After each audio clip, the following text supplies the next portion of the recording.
Liberia, sweet land of liberty. We prophesy to you, you will rise, you will shine, you will prosper in Africa. Hear the word. Liberia,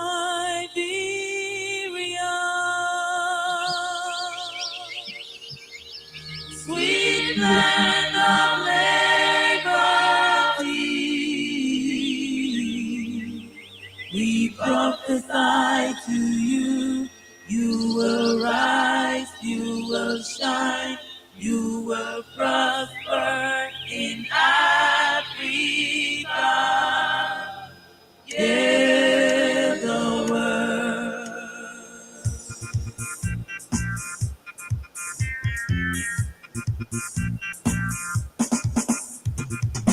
Liberia,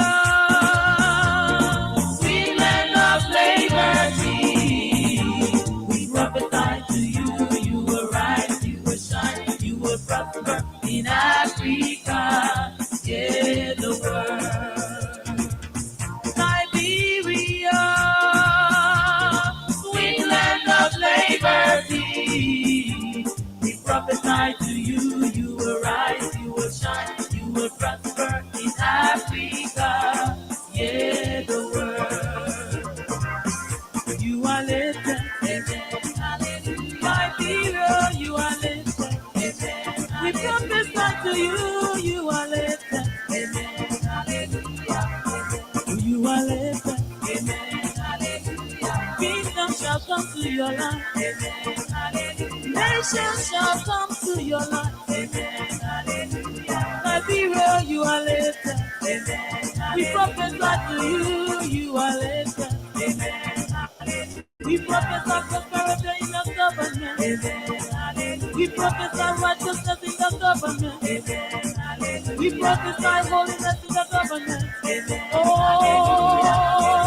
you are lifted, amen, hallelujah. Liberia, you are lifted, amen, hallelujah.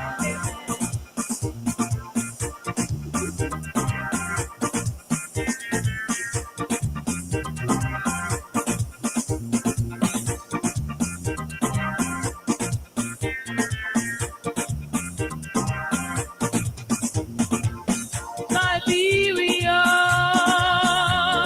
sweet land of liberty. We prophesy. Indeed, sweet land of liberty. Shine, you will prosper. It prophesies to you, you will shine and you will prosper. Hear the word. Liberia, sweet land of liberty. Today we made history again in the word. We prophesy to you, you will rise, you will shine, you will rise, you will shine, and you will prosper in the word, not just Africa. in the word. Folks, do us a favor, share the video, invite somebody, tell somebody else to come and be a part of today's conversation. On the day of your lifting, This podcast right here tonight is the all-star version of Talk Like Liberia. shall see your lift Got the big guns coming on here tonight. and bow. If this is your first time joining us, we want to welcome you to Talk Like Liberia on the Cross Africa Network. As always, I'm your host, your humble seven Lo-Fi Julian. And I'm coming to you live from the People's City of Raleigh, the state of North Carolina. You got the man Ben Sanvi, who will be joining us shortly. Dr. Peabody is expected to join us. Mariah Kua is expected to join us. Since you're Cindy Martin Prayer. And many others are joining us tonight. Do yourselves a favor, share the video, and invite other people to be a part of today's conversation. Melvin, welcome to the show, all the way from Bond County. I heard the people in Bond County still celebrating the inauguration, Melvin. And Melvin, you are the MC tonight. Kelvin, welcome to the show. Gilman Thorpe, welcome to the show. Ambassador Jonathan Lawrence, welcome to the show.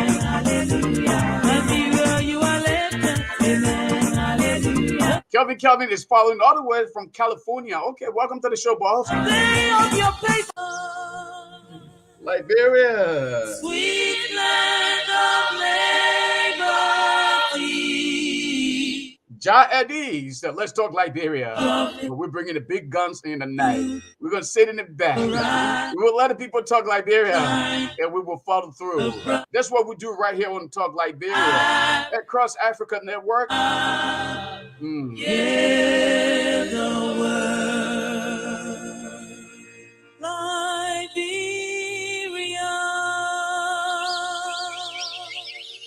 How you doing, Austin Sampson? Welcome to the show.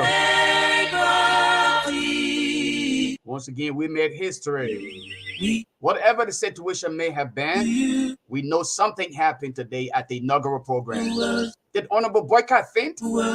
Did he simply give up? Did Honorable BOAKAI just simply show to us what was spoken of during the elections, what actually the fight about his health?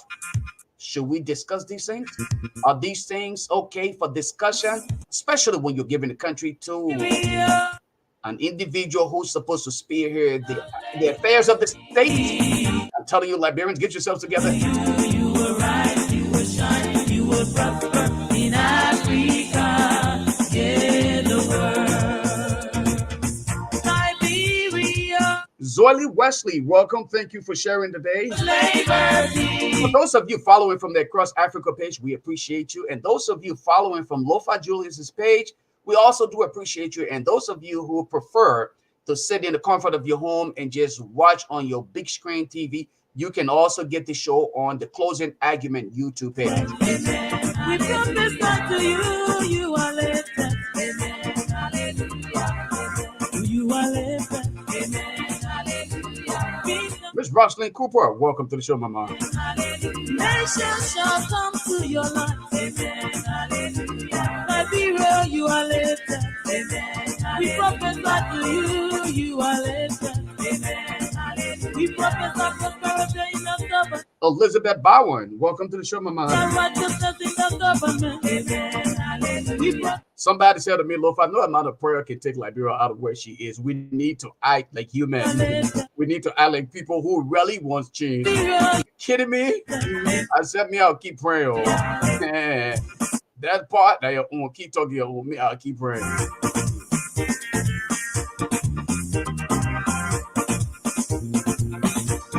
Emmanuel Fiflin, welcome to the show, boss.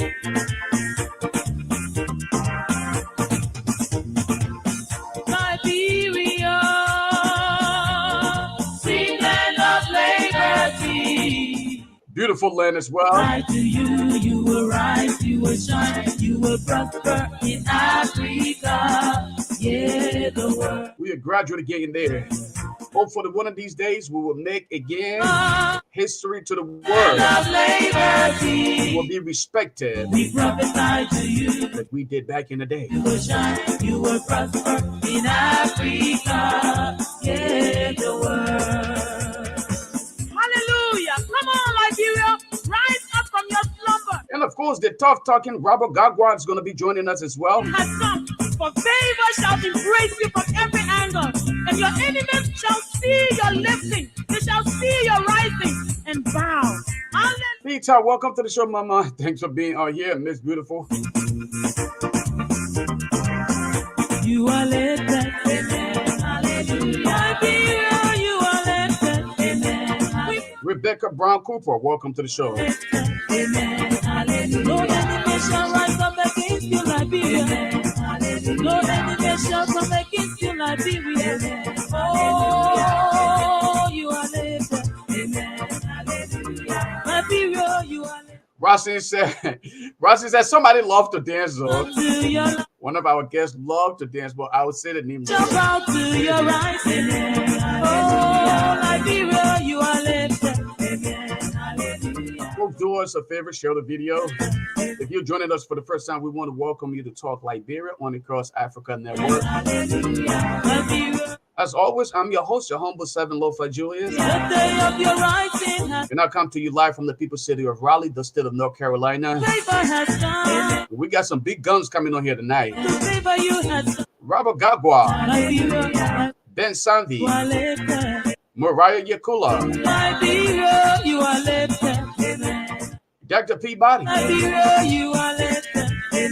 possibly Tamaline George, enlarging your goal. And if you want to push it even further, give her sign. Your nations shall run to your right hand. Sita is watching all the way from Lo-Fi County, where she never been before. You're lifted. Cordell. Liberia, you are lifted. Every enemy against you shall be destroyed. Liberia, you are lifted. 1 to M. Clark. Anyone who stands in your way shall be destroyed. Anyone who stands in your way shall be destroyed. Is it true? Are we standing in our own way, or are we honestly just looking to shift the blames on somebody else?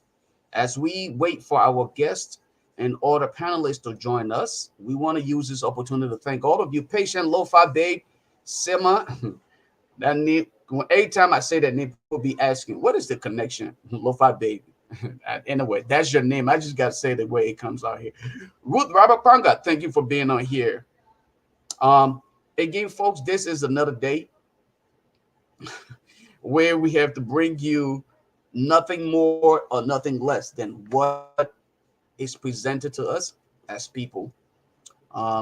As we wait on our panelists to join us, I feel it is only important, or it is only fair, that we bring you a couple things that may have transpired today in Liberia. But before we do that, this is a very, very important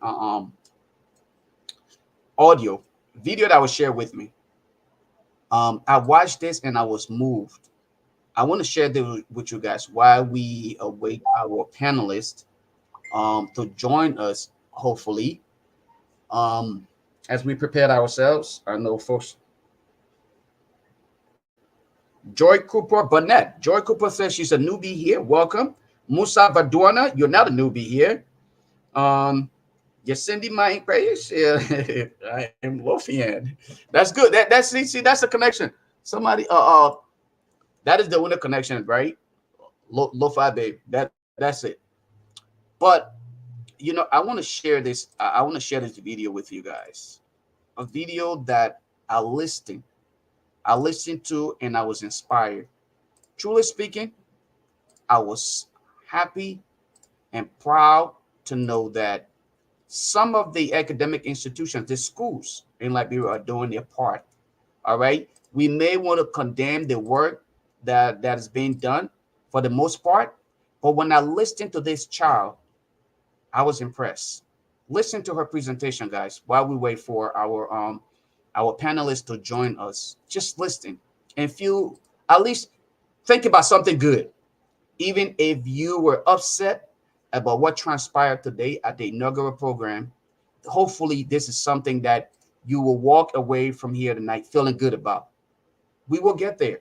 It's all about time, progress. Hopefully success is sure. But let's listen to what this young woman had to say to us. Let's get the audio on here. Well, Howard Taylor, Vice Start this. His Excellency Dr. George Manuel Weah, President of the Republic of Liberia. Her Excellency Madam Joel Howard Taylor, Vice President of the Republic of Liberia. Mr. President-elect Ambassador Joseph Nema BOAKAI, Vice President-elect Jeremiah Kwankun, members of the 55th Legislature, the peace and loving people of Liberia, I salute you. I am honored today to address you on the theme, Rebuilding Through Education. Since the end of Liberia's severe crisis, followed by the devastating Ebola outbreak and the most recent global threat, COVID-19, the government agencies, the education systems, and other sectors are still reconstructing.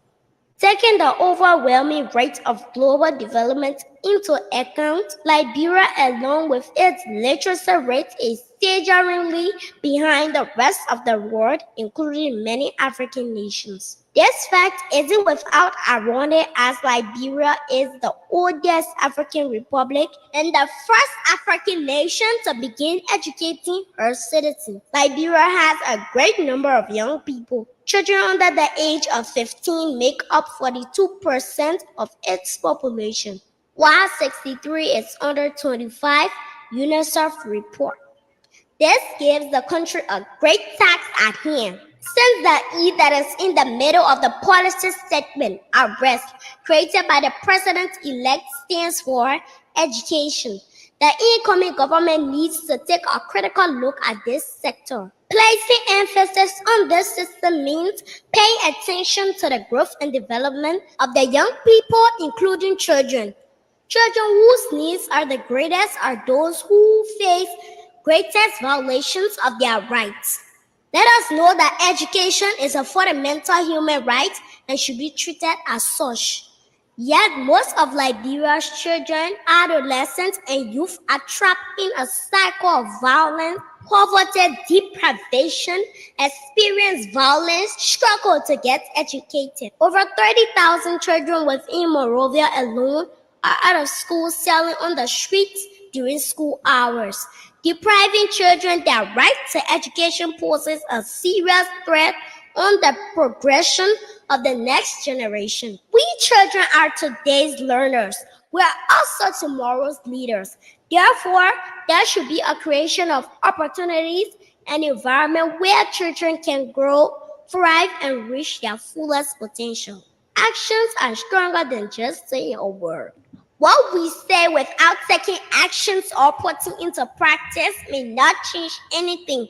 But what we say, plan, and put into actions has great impact on the growth and success of our country.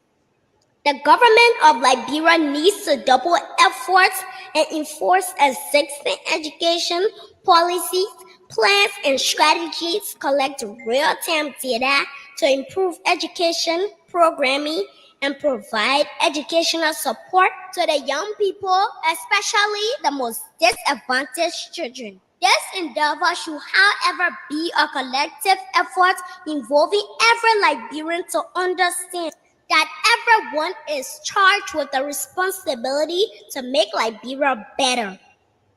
Let national interest prevail over political differences and personal interests. It is not about Biashin. It is not about BOAKAI. It is not about sedition. It is not about European. It is about Liberians. It is about Liberia. Remember, it is not to the separation of political parties. It is to the uniqueness of us that make us all one. Together, when we push the agenda of education, a better Liberia is possible. And we are President of the Republic of Liberia. Her Excellency Madam Joel Howard Taylor, Vice President of the Republic of Liberia. Mr. I will stop. I will stop. I will stop sharing now. Um, for the fact that this young woman just, for the very first time when I watched that video, once again I was proud to be a Liberian. Not that there aren't many young children like her, but what I'm more concerned about is the progress thus far. We may be far behind, but I think there's hope. There is hope somewhere in the process. Listening to this young woman, believe it or not, I can, if we were to do a survey here, if I were to ask you, I don't know if you want to hear it again, you definitely want to hear her just speak on the issue. And it didn't appear to me as though, she was sitting out there and people were just trying to kind of push things to her. She spoke to the actual issue, reality on ground. Who is this calling me here?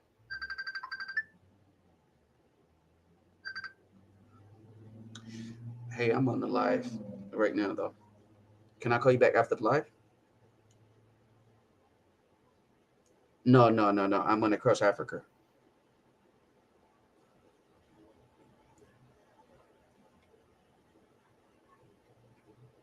Oh. Okay. All right. All right. Yeah. Sorry, guys. I apologize about that. It's an invitation to appear on another show, but I can't. I think we're here. So we're waiting on. See, that's the thing about us. We're waiting on the guys to come on here. I thought I sent the link already, Mariah. Oh my goodness. I can't believe I didn't. I thought I sent. Oh my goodness. Yeah, I thought I did. I got two Mariahs in my phone. Two Mariahs in my phone. Sorry, guys. Oh my goodness. Sorry, guys. I sent the link to the wrong Mariah, and she just thought to follow up on that. Let me make sure Cindy also got it. Um, yes, this is it. Mariah got it. Okay, so that's the right Mariah this time.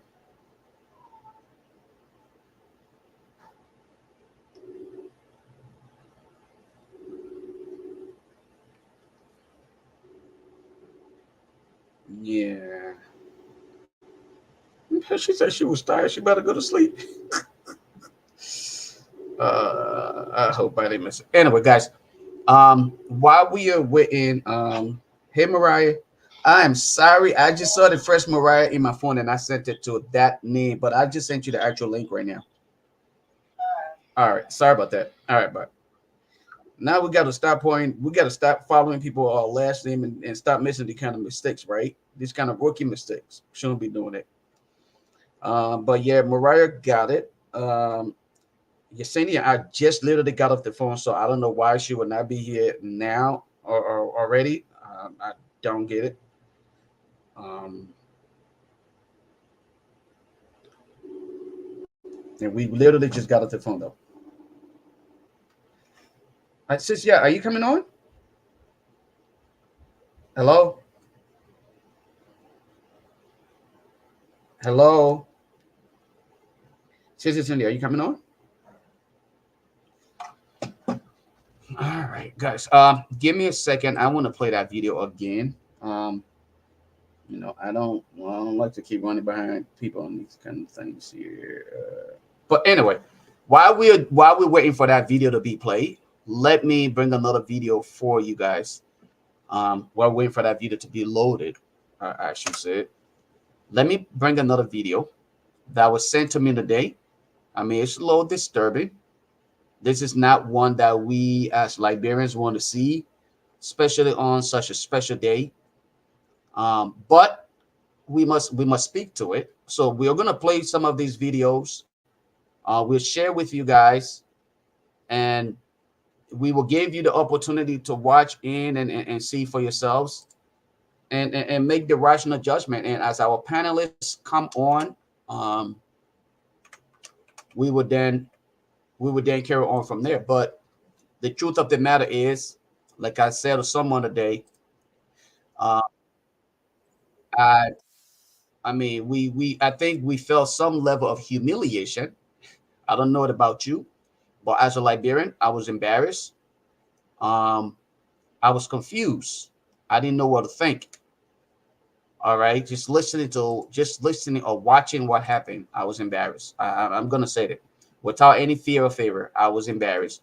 But is that the end of the world? No, it's not, because I'm pretty sure there's possibility that we can do things better. But I think we had enough time to plan better. We had enough time, ample time, to prepare ourselves for the inauguration ceremony today. Let me tell you guys something. The reason why some of us, when we sit on this platform, we criticize and we make suggestions, is because we are trying to avoid some of these things here. The embarrassment. Okay, some of the embarrassment we don't want to experience is what we encountered today. It was embarrassing. It was humiliating. But people are still walking around with their chest high, and they're not even taking into consideration the level of embarrassment that they brought on the entire nation. Watch what happened here today. By the way, before we even started posting it, The international community already had it. The international wire. Everywhere I went today, every international wire that I'm connected to or that I know people who operate, they already had it up, including your very own BBC, I think. They had it up. That is how embarrassing this was.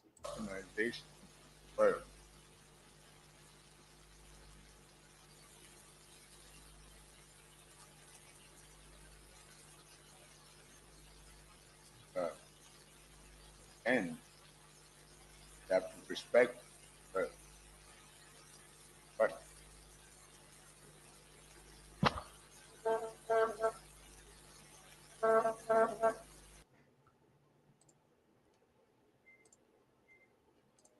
No paper towel, no handkerchiefs, no napkin, nothing.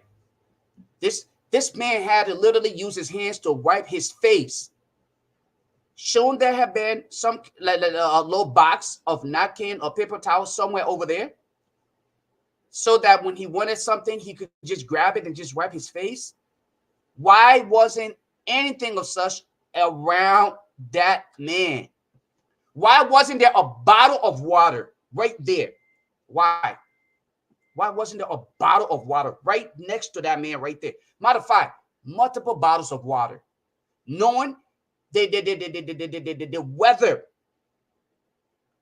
Multiple bottles of water. Matter of fact, jug of ice should have been right there, right next to him. Just in case. It's called preparation. Remember when I said one time, we are a bunch of reactionary forces? A lot of us, we tend to react more than trying to be proactive. Proper planning. Proper planning. This is something this man lived for his life. This is something this man worked for his entire life. This is a moment that you allow to literally get thrown in the mud. And guess what? Everything he said in his speech, we will not remember much of it. What we will remember is this incident right here. The embarrassment that some of you self-proclaimed overly educated people allow.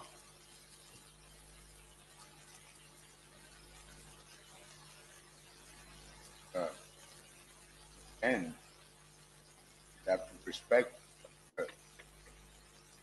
But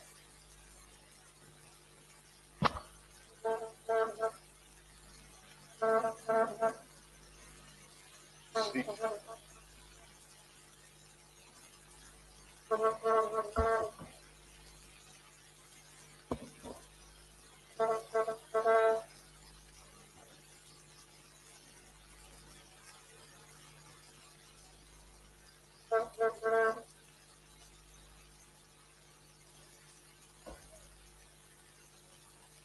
You see that right there? Even President we are home, we beat on. This right here proves some level of humanity. President Weah was concerned about the man himself. The president, amen, Liberians. There's some of you who have the audacity to sit there and say, oh, you guys are the educated ones. You know how to do everything. The people whom we call seditionists, Weahians, and excuse me, stupidicians to some extent. I think the inaugural program was far better off than what we just witnessed. If we are to make that comparison, the seditions inaugural program, the inaugural program of President George Manuel Weah, those whom you claim to not be educated, inexperienced, their inaugural program was far better off than what we witnessed here.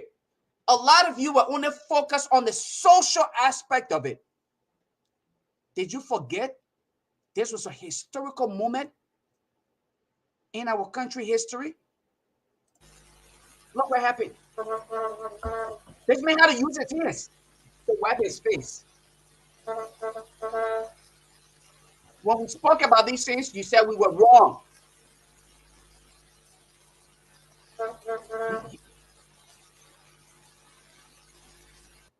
Similar thing happened during the elections.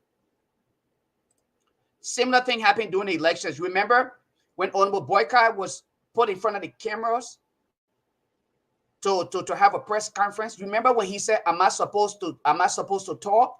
Do you guys remember that? I played that video repetitively till some people were annoyed that I was just playing it. I was literally playing this back to back, and I was calling people attention. I said, look, let's be honest to ourselves here. We are noticing something here. This man sat in front of the camera and asked, am I supposed to talk? Or am I supposed to answer? Something in that regard. All right? We sat there. We ignored all of the signals. We acted like it didn't matter. All we wanted to do was to win elections. It was not about what that little girl asked for. Remember the video I played earlier? That little girl that was asking for investment in the future of the young generation. That little girl that was appealing to all of us to invest in her future because they are the next workforce, the group to build and transform Liberia. We weren't paying attention. It was all about us, our selfish individual interests, our greed. Some of us who have failed miserably in the diaspora want to grab our bags and run to Liberia. That's all we were cared about. We cared about at the time. We were only concerned about how is it possible for me to leave from here and just go back to Liberia and get some kind of government job to retire. And you and I know for a fact, a lot of you that are running to Liberia, 6 years later, you're coming right back here. You can't retire in Liberia. You will not retire in Liberia. Just the honest to God truth. You cannot and you will not retire in Liberia. You're going to have to come right back here. Okay? So the fact that you are even trying to put other people's future. There you go, Robert. Yes, sir. Welcome to the show, bro. Thank you. While we wait for other people, I don't know if you were following from the back, but I was just talking about the video. That was the video. I just played a video earlier of the president encounter today during the inaugural program. I would like to play it again, play the entire video, and then I can get your input on that going forward. I'm listening. While you do that, I'm gonna wear a jacket real quick. I'm listening. All right, that's good. All right. Okay. So yeah, guys, let me play this entire video. And then we will get into it. Here you go. Organization first.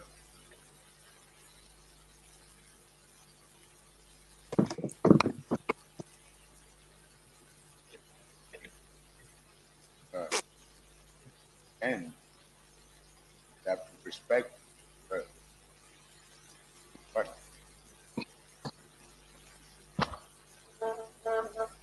Cut that. See.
Legislature will be in order.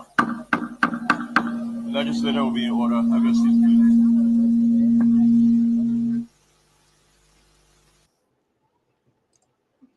he's Odious African country, bro. Robert, I mean, let's hear from you, man.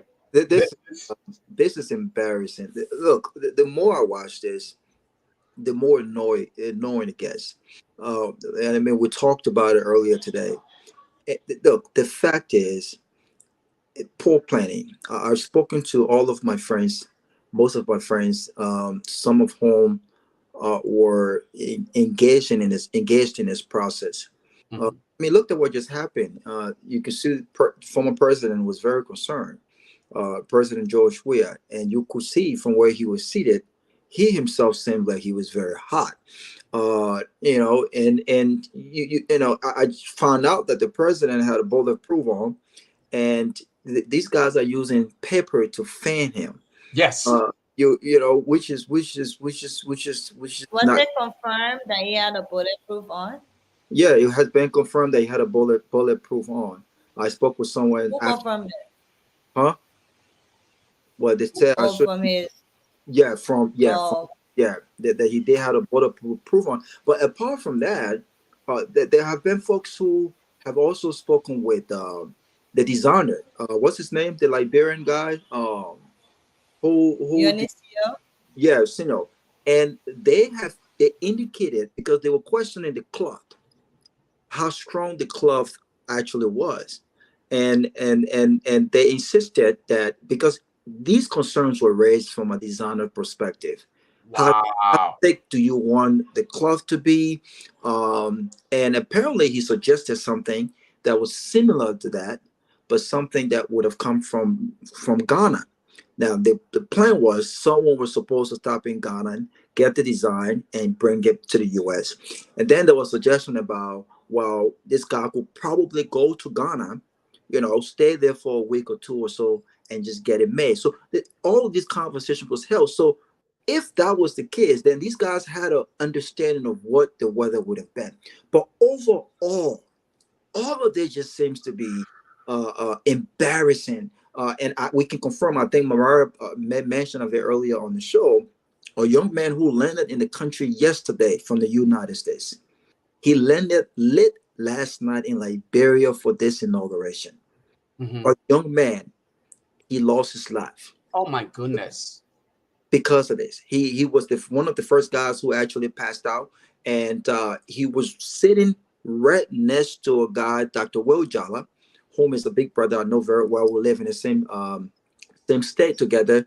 They had a picture together before his entry into the building. I mean, if you look at the pictures, you see that this guy he doesn't seem to have any health issues. He was happy, excited, and this happened. All because of extremely poor planning. Anything else could have happened with JMB today. I mean, you talked about what Mariah spoke about. You have dignitaries who were put, just anywhere. You take a guy like Alice Cummings. You see, we don't respect people in our country. This is a multi-millionaire. This is not no guy from the back of the corner street. You know what I'm saying? This is a guy with a lot of money. Forget the fact that he's a politician. This is a very important man. We can disagree with his politics all day, right? But you take a guy like that and you just dash him anywhere? I mean, so all of this points to this poor planning. This should have never happened. Look, I'll let Mariah come in. Mariah, welcome to Across Africa, Talk Liberia. I guess this is your debut. Never been on here before, and of course that of Thank your you. you too as well, Robert. Your first time, both of you Right. first time being on here. But look at the time. It's past midnight. I probably won't be here long. No, that's okay. Just give us your I guess experience. people have to come on. Maybe we'll plan another show for you Look, I at a posted. much earlier time. Right. I posted a video on my page today Mm-hmm. about people asking me what happened. Yeah. Oh, Lock.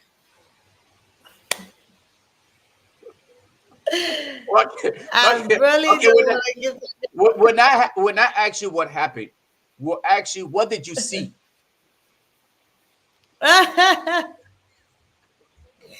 It's the same thing. But no, I think, as we mentioned earlier on the other show, what we saw was unexpected, really. I don't think anybody went to that program expecting to have such incident. Um, Clearly, Ambassador Boyka had a moment there, and you have the video. Everybody's saying it, circulating, explanatory. But overall, I think we can definitely do things better. There's always room for improvement.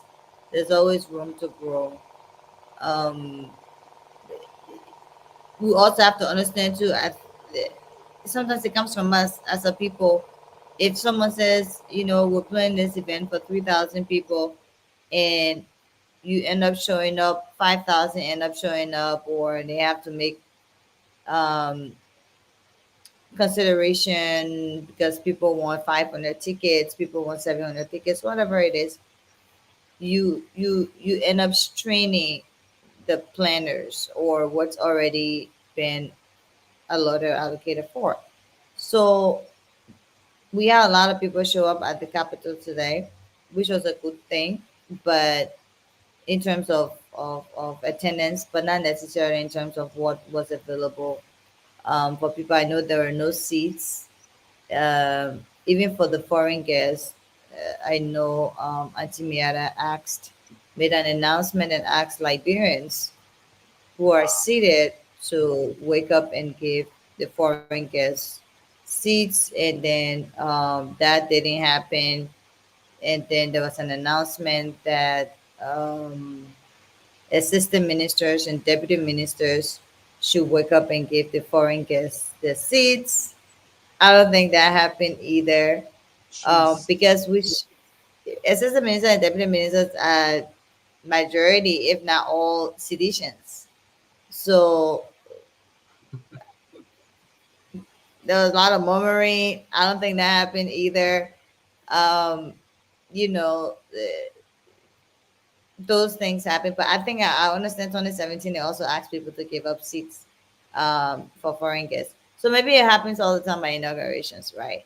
But I think it could have been done. And the other thing was, even in that heat, they were not distributing water a lot. Um, I did get a bottle of water. I was there, but a lot of people complained they had not gotten water and stuff. But there was water available. Apparently, there was some point they said no, they're keeping the water to be able to serve it along with the food. But then Mirabro, I remember, came later on, and she took all the water and started carrying it and getting people to carry it out to people because, of course, the heat and the Wow. sun. So, but I think it was a nice event. Of course, we had the issue with the mic. Everybody knew that. I think one or two of the mics. I understand. I read somewhere that the company had come from Sierra Leone. I think the truck had a Sierra Leone address. Not sure if it's confirmed, but there were issues with the mic. There were issues with the sound. At some point, you couldn't hear the oath when it was taken. And look, sometimes even the best planners have their moments and the lapses, but it could have been better. It can always be better. But I also think it was a good event So in a Mariah, way. when you say you think it was a good, what was good about this entire embarrassment that Liberia had to experience? What was good about it? What was good that Well, you experienced? we had a new president. We had a new president and vice president inaugurated. I think That's that it. was good. That's it. Well, I think the food was good. I didn't eat, but I know they had luncheon. I had invitation to the luncheon as well, but we didn't make it to the luncheon. We left. But for those who didn't have invitation to the luncheon, there was food available, and the food looked good. I mean, they were giving people full plates of food, so everybody who went for food got more than enough on the plate because everybody I saw coming to sit or eat had more than enough on the plate. So I think that was also good. They have food. What now, I don't know if the food covered everybody else who wasn't invited or going to the luncheon. So that was also good. Look, the choir, the sang that "Wake Up Mama" Liberia song was a good one. I enjoyed it. The guy who did the solo, oh my God, he can sing, right? So that was also a good one. So there are moments there that you like, I mean, it was good. You enjoyed it. There was something. There's always something good though, Lufa. Even if things are not as good as you expect, always something good that you can take out of things. Before we go back to Robert, because I don't want to act like I'm interviewing people, because purposely I No, that's really okay. want to It's get a, my it's view. a I really conversation. want to get my view on this as well. But what picture what picture did we paint today for the international community? Our neighbors, those that came to visit, for your view, what picture did we paint for them? What did they take out of Liberia from today's program? E- Um, hmm. I would say it would be better to ask them, but I think if I was visiting, I would probably think one, these people are disorganized. Um, Two, I would probably think that Liberia has a problem with the leadership um, in terms of the president's ability and capacity to handle the job for which he's been elected to do. We've talked about this before, but I think it became clear that there were issues. And honestly, I know someone sitting next to us made a comment and said, "Well, I guess Gung is the next president." Who? You know, What? Jeremiah Gung. Oh, And, some people laughed. But then, of course, there are other people who said, we didn't like him to read long speeches. You take the old man home. So people are making. So it was a mix of both. But I think the impression overall was the Ome couldn't handle, whether it was the heat, whether it was the long speech, whether it was the anxiety or the way he felt, being excited about the day, all of those things coming up, or having worked over the weekend and met all these leaders and had all these different events and functions. All of that stuff comes upon you at some point, right? So whether it was overwhelming, so who knows? But it did leave a bit of a um, scary impression for some people, because most people are just holding their breath. Like, can they get him water? Can they take him home? Can they, stop him from reading? He doesn't need to end the speech. Can they? So it was always, everybody had some concerns. But I think um, anybody leaving will, well, I'm sure people enjoy the choir and the singing. I did. And I think a lot of people did. There were also cultural dancers and stuff around there. It was also good meeting a lot of people. I mean, networking, if you want to call it that. There were people I had not seen for ever. There were people I saw for the first time. There were UP people who can't stand me that I saw, and they were being nice. There were people who are black on Facebook, and they came up to me like, "You black man?" I say, "Yeah, you look for it, you deserve it." "Oh, you're a black man?" Nope. So it was a moment. It was just what you made of it, and I think overall it was a good day. Unfortunately, we had the incident with the president. Hoping and praying it doesn't happen again, but it was what it was. wow. Thank you, Mariah. Thanks for giving us at least an overall view of what you experienced. Welcome, Ben, and of course, Dr. Peabody. Welcome to the show. Ben, you've been here several times, so this is not strange to you, but welcome. We are discussing exactly what happened today, and we discussed it previously on the closing argument, and here we are on Talk Liberia. Again, we are discussing the incident with the president, and of course we'll get into the nominations or the nominations that have just been made, the appointees. Let's talk about today's incident. What do you think we have done to ourselves, to the international community, our partners, our neighbors? What have we done? What picture have we painted for ourselves? Well, it's good to be on. Well, listen, I don't think there's any shock here. I think the shock mostly was the fact that what happened today.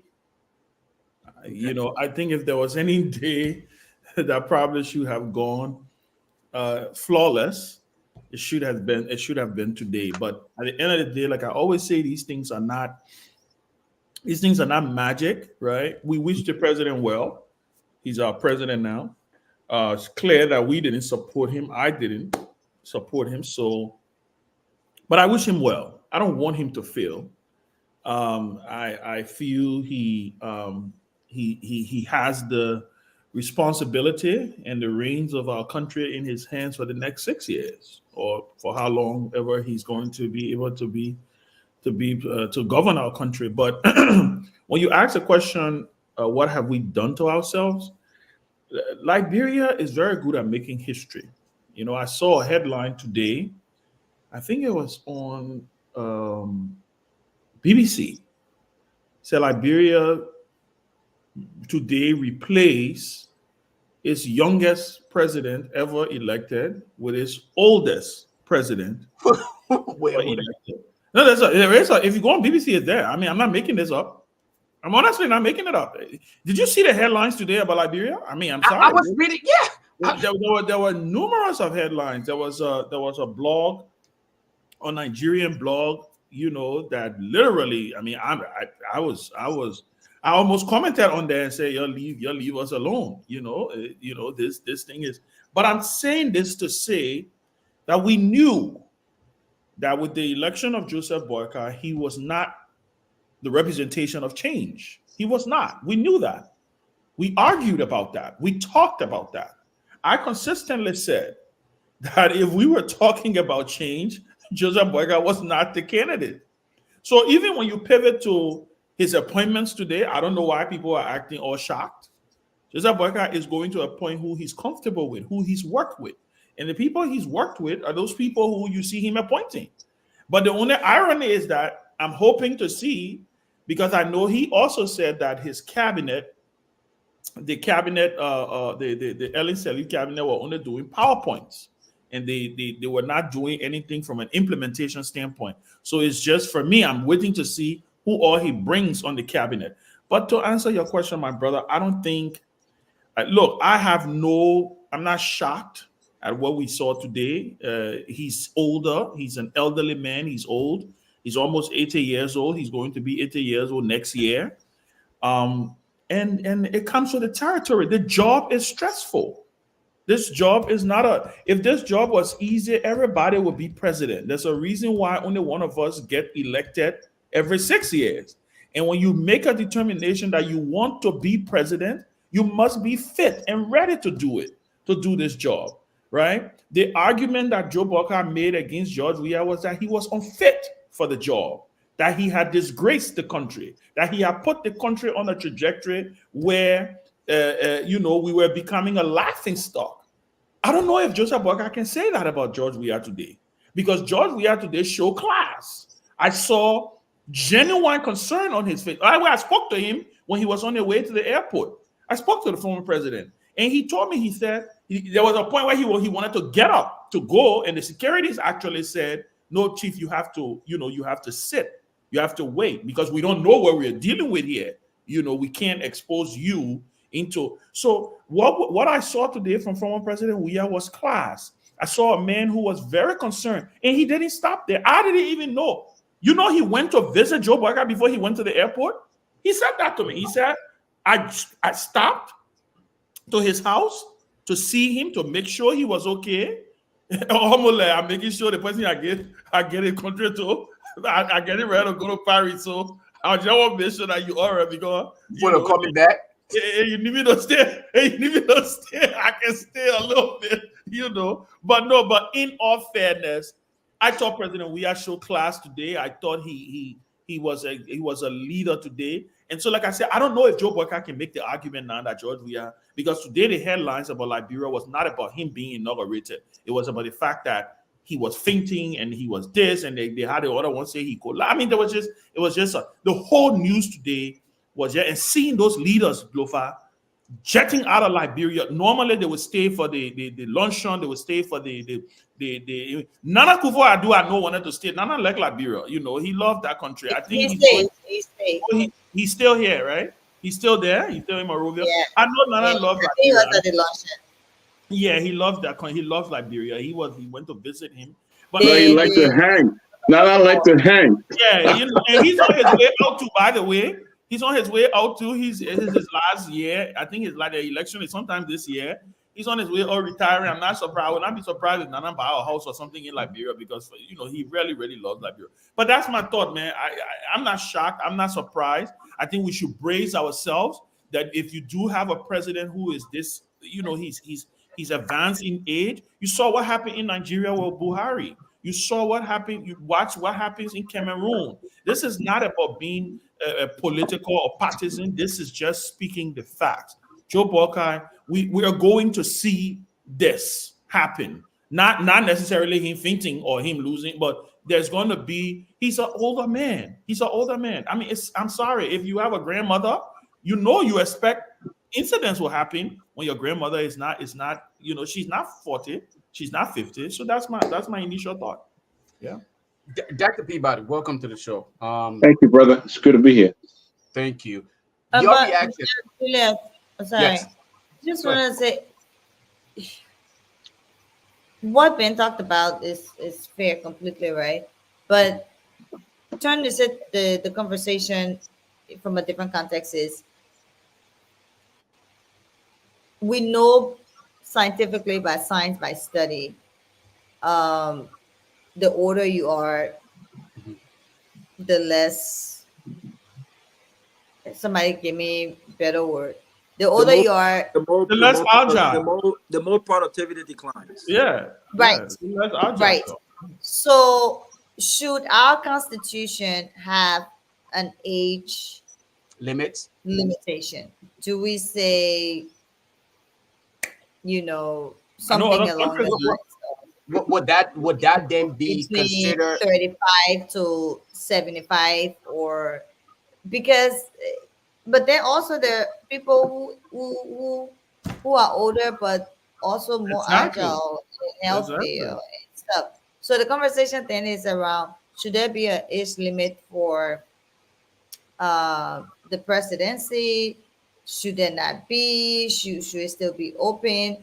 Because the other thing we have to keep in mind is, now, given the life expectancy, people are living longer, right? So how can we manage or work around this age issue or this? But Mariah, we have age limits for the bench. We have age limit for the Supreme Court bench. Yeah, but I was also going to add to that. I mean, you have to look at the logic, right, behind the age limits for the bench, for instance. But you also have to think about, why is it the framers of our Constitution limits the age for when it's legal to vote? There's a reason why you have to be considered. 18. Yeah. Your thought process. Yeah. Thank you. And even in this country, there's a reason why you have to be considered 21 to go to a bar and legally purchase alcohol. There's a responsibility and a liability accompanying to that, right?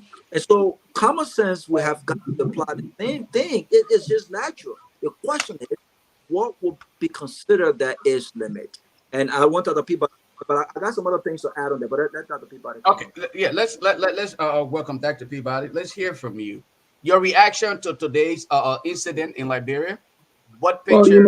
Well, Julius, I think it was sad. Firstly, again, let me say that the president is in my thoughts and prayers and best wishes. But I think, Julius, what we need to consider is, I've always said this even prior to the election, I always say that at the end of the day, it's who the Liberian people want. And they wanted Joe BOAKAI as their president. I think the issue of his age and everything, but they decided that Joe BOAKAI will be the person that they want. I mean, what I would say here is that I think the preparation was poor. Did people really check Omer BOAKAI? I know they had some doctor and nurses. One of my cousin was there from North Carolina, Memazine Kaidi Peabody. She was there. I saw her in her nursing gown. I think they had a medical doctor, but did they check the president before he went up, or even went to the program? Could they sit and just deduce and say, this place is hot. We need to do something to, for this old man, knowing his age and all of that. I'm sorry, I hate to call him old man, the president. Did they do that? I don't think anything was done. And I mean, as people say, it was hot. And no doubt that the president is not too well. He has some health challenges. And I think it's something that the Liberian people saw, and they say, hey, he'll be our president. And now he's our president. But what I would ask that they go farther than that, not just taking him home and say, oh, he's still alive, he's back on his feet, he's doing excellent. I think they need to go farther than that. Now he's been inaugurated, he's the president, nobody's going to take that away. I would suggest that he go and just, do more on his health, so that he can better serve the Liberian people, But I mean, next week, I think the challenge is not the speech. I saw people go on Facebook, oh, the speech writer need to be fired. The speech, nothing wrong with sitting down and reading, reading, giving a speech or something like that. But I think we're glad to see here there's a health challenge, and maybe it could also be a problem in the future. So I will hope that the advisors and others will talk to him, that he go and just do a real check. But another thing, to be fair, he has been encountering a lot of people. You're talking about thousands of people going back and forth to this man's house. Thousands.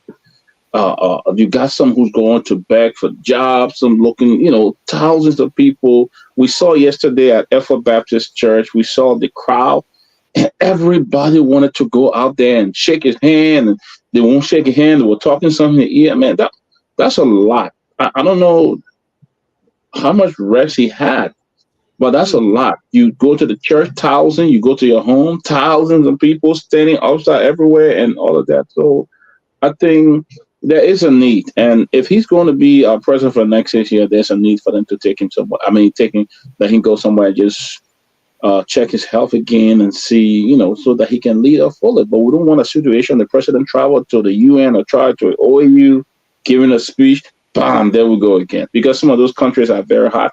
Ghana, the sun come on like 7 a.m. in the morning, almost 7:30 in the morning. It's extremely hot, So I think, but it was really sad today. I mean, sad, very, very sad to see our president and the whole, what was supposed to be a jolly time, fun celebration turn into sadness.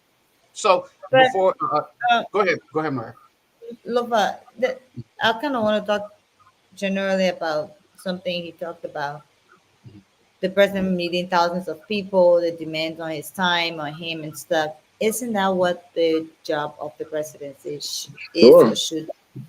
And it comes down to the fact, I think Ben mentioned, is if you're saying that you're able to handle the rigors, the challenges, the whatever that comes with this job, these are the things that come with it. I know under Madam Shirley, you'll be leaving work 8 o'clock, you pass by the executive mansion, her car is still parked there. You'll go home, change, you're going out to the bar, 9:30 to go drink with your friends. Madam car is still parked there. She will be at work up to 9-10 p.m. Yeah, people told me that. Yeah. Anybody who lived in Liberia at the time will tell you that. Yeah. Foreign affairs, you see her home parked up there up to 10 p.m. You leaving work, you see a boss staying office, you'll be like, the woman staying office. So she understood what the job took. And it takes long hours. It takes lots of travel. It takes meeting thousands of people. It takes standing up and speaking for 2, 3 hours. I mean, you have to state up the nation address. You have to address the UNGA. You have to address ECOWAS and AU. You have to make these visits. You have to go to schools. You have to do guest speaker at LU, guest of the University of Liberia. You have the job. You have to travel the length and breadth of this country, No, which I don't think you can unfortunately make he that. didn't do during the election or Can't everywhere do that. during the elections. But if That's other. you want to be a hands-on, effective president, if your public works minister tells you that we've done 5, 10, 15, 20, 30 miles of road in Bokonjide, you want to get on that road and go there and see it yourself. So these He can't do that. things require a lot of stamina, of energy, of time, of everything. That's why. That's why when people put themselves up to say, I want to be president, as voters, as citizens, it is not a popularity contest. It is not a Mr. Gentleman contest or Miss. It's a contest of who's able to deliver for us as a people, who's able to handle the rigors of this job, who's able. It's not who's more popular. Unfortunately, these elections was really just about who more popular to remove Joya, who more popular Agree. to remove Joshua. Yep. That's what these elections were about.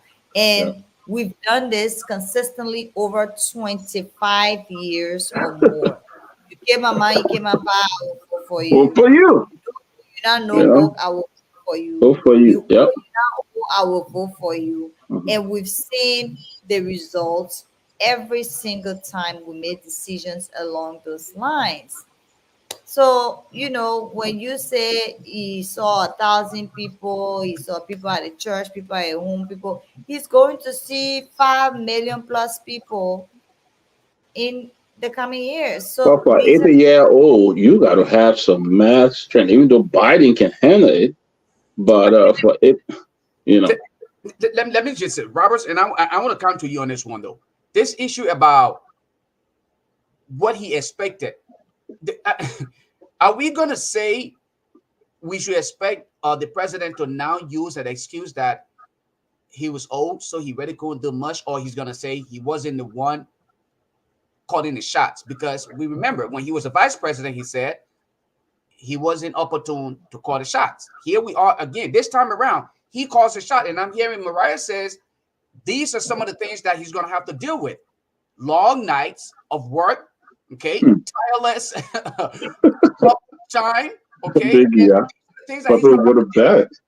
But during the elections, we heard people say the presidency does not require any physical work.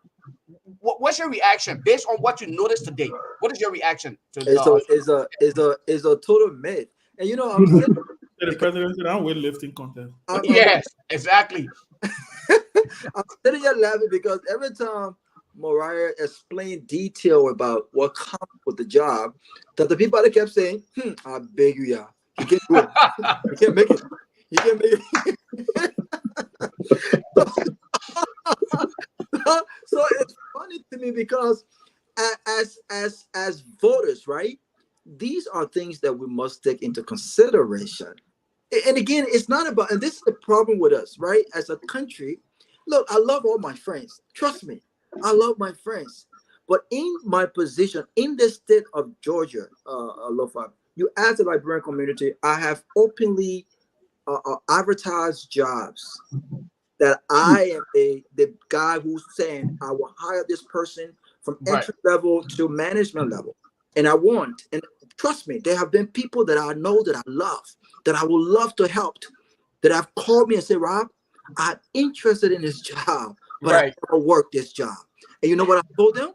Well, if you've never worked this job, my friend, I will hire you as a server. You'll make good money, but can't hire you as assistant manager. And the first thing they said to me, be mad at me, Robert. You can probably not easily be mad at me. You want to hire me as you can't just hook me up, train me, and I will learn. No. There are certain positions that does not require on the job learning. You need experience. But then two, I don't care how much experience one had. You need to be mentally, physically fit to go Mhm. about the job. This is the reason why when a woman is pregnant and she's pregnant, doctors restrict her to do certain things on the job. And it is our responsibility to make sure that they are not lifting more than what the doctor has required them to lift, or we face the liability of that. So as a people, we've got to be honest with even our uncles, our fathers. Look, if my dad said to me, look, I want to run for president at 80 years old, you know what I would tell him? I love you, man. I would love for you to become president and actually lead our country. But I think at the age that you're in right now, I need you to kick your feet and play an advisory role. We need to be honest with our leaders because Mhm. job is no easy fit. It Yeah. requires not just intelligence, it requires not just soft-spokenness, it requires a lot of stamina, it requires a lot of strength. But I want to go back to moments. I think you asked Mariah about what did we show? And Mariah tried to be very diplomatic in saying, well, I know this happened, but a lot of things were nice. The choir song was good. Yeah, the choir song was good. The man could sing. Yeah, the man could sing. But I will tell you something. In 1968 Olympics, there were two Americans that had just won a gold and a bronze. I think it was Tommy Smith and John Carlos. And right around that time, the assassination of Dr. Martin Luther King was this whole civil rights movement thing was at a very tense moment, and there were this guy called Mario and Sonic. They were at the national anthem, and you know what they did? They took that moment that should have been a historic moment. They stood up and they did this at the thing. And what should have been the headline was overshadowed by that moment. There are moments like this moment today when we were supposed to experience a smooth transfer of power. Look, George Weah showed extreme class today. That was a diplomat. That was a president. I saw a patriot. I mean, forget his policy disagreement. There are a lot of things that we may not agree with. But over the past few weeks, George Weah has shown nothing but maturity. He's shown nothing but love for country. And I watched that video today. He turned around and he was trying to tell one of his ministers, look, Yes. we need to do something. Yeah. He looked in the crowd, and I Matter of think fact, he called. He called. He said, "Come." And I guess there that was someone in front. He said, "Where is the fan?" Because he saw them use paper to fan the president. And he yes, said, "We need the fan." And you could greatest see man. that he was concerned. There was a moment where he did like this, like, "Oh my God, what happened?" He did like this, and he was like, "What is going on?" You saw that. This moment should have been about a smooth transfer of power. This was not a policy rating speech. This should have been about, look, here is what we need to do. I'm excited about today, or 20 minutes or 25 minutes maximum speech. And had that been the case, he spoke for over 35 minutes. That moment would not happen. Yes. So yes, he's old. Yes, he this. Yes, at the end of the day, we don't care about all that. We care about we need the president to do our job. The president is paid and hired to do the people's job. So I don't care whether he not old, he's sick, he not sick. He's paid to do a job. And in any serious country, in any serious company, when you are paid to do a job and you are incapacitated to do that job, I'm sorry, you have to recuse yourself. Somebody else got to do the job. So what happened today could have been avoided. And this is the second piece to it. It's not like mistakes don't happen. But what do we do under these circumstances when you have a leader like Joseph BOAKAI, when you have a location like the capital? What do you do to try to avoid some of these incidents from happening? They could have had a fan out there today. They could have had a fan right in the face of Joseph BOAKAI today. Would that have made a difference? Absolutely. Those who managed this event did not do a good job. And today, not only are we talking about what happened with Joseph BOAKAI, we also have a death on our hands. A young man who left his beautiful family in these United States That's to sad. go and represent and be at Wow. that. I mean, I was thinking, what if he had just stayed home? Would he Yes. still be alive today? Probably What not. if he's gone? Would he still be alive today? Yep. I mean, this is serious. And imagine had that happened on the George Weah Watch. What Oh would yeah. the party be saying today? Yeah. Yeah. We did not expect this from the most smart. Look, these are the most intelligent people in our Intelligent, overly educated. These are the most sophisticated boys and girls in our country. These are the guys who know what is right. These are the guys who can. These are the only guys who can open heaven gates and allow Liberia to go in. And today, on their watch, on day one of the job, they did not pass the test. Yeah. They want All right. what the power people always say. If you know your Christmas will be good, you're gonna know from the eve or something like that. And the first day, yeah, it was a mess. I mean, even from the president falling off, but the first day, protocol was a mess, complete mess. People, man, very, very disappointing. I Go ahead, want to Mariah. be diplomatic again, though. You know, all of the media reports, especially the international media reports, it's about this incident. Exactly. You are It, today. That's a it's good news. What, That's a Mariah, what else do you what else do you expect them no, to? but that's what I'm saying. You know, that happened, but it also took away from his moment. I mean, Yes. yes. whether or Yes. not, whether we like it or not, it was his moment. It's the biggest day of his life. Matter of But fact, right, I'm gonna cut you off. He did not get the opportunity to say the most important thing. I think Ben screenshotted that about the war and economic crimes court. That Some that of the would most- have been the news from today. Yes. Some of That the would most have been the news. highlight of that Yes. speech. He did not get the opportunity to say that because of that incident. Go ahead. Because it was farther down in the speech. He didn't get to that point. right. And so that's what I was saying, because had that not happened, he would have been able to complete his speech, and the headlines would have reflected more about him, his policies, or what he's going to do, the War Economic Crimes Court. By the way, I didn't see PYJ there. He was Anybody- there. He was He was there. there. Okay. Yeah, I saw him walking around, but there's already reports from pages reporting that he's not happy. But all right. From Let me So, ask you. the thing Let me is, ask you this question. Wait, Is it possible for him to sit down to a house and give that speech again or do it no, over? he doesn't No. have to. the No. moment is done. It's No. done. It's And, done. and so for me, you know, yeah, I kind of felt sorry. Maybe people feel like, oh, I'm trying not to be too harsh. Mariah, but you that's should have first time for it. coming. I would have taken comments back home instead of keeping in our son. How you keep a millionaire in a hot sun like that for 1 hour, 2 hours? About a lot of broke. No, I but said that's about a lot fair of broke point, though. people. Rabbi, I agree with you. I agree with you, though. He was invited. I agree with you on that. Yes, I would have taken it back home. Go back to the penthouse suite upstairs on the 25th floor. Yeah, and watch it on Facebook, right? Or YouTube. Yes. And you had some, Man, would you have accepted that? Let me tell you something about and you Mr. have Cummings. hustler then sitting in correct seat, hustlers, and you got a billionaire sitting there and know what to say. Exactly. This is a man. This is a man with a lot of money. Are you kidding Yeah. me? Then you got some. Let me close my mouth. Sitting Let me there. tell you, it's not the first time that's happened, right? I mean, he wasn't in the sun, but I remember Senator Nathan's funeral.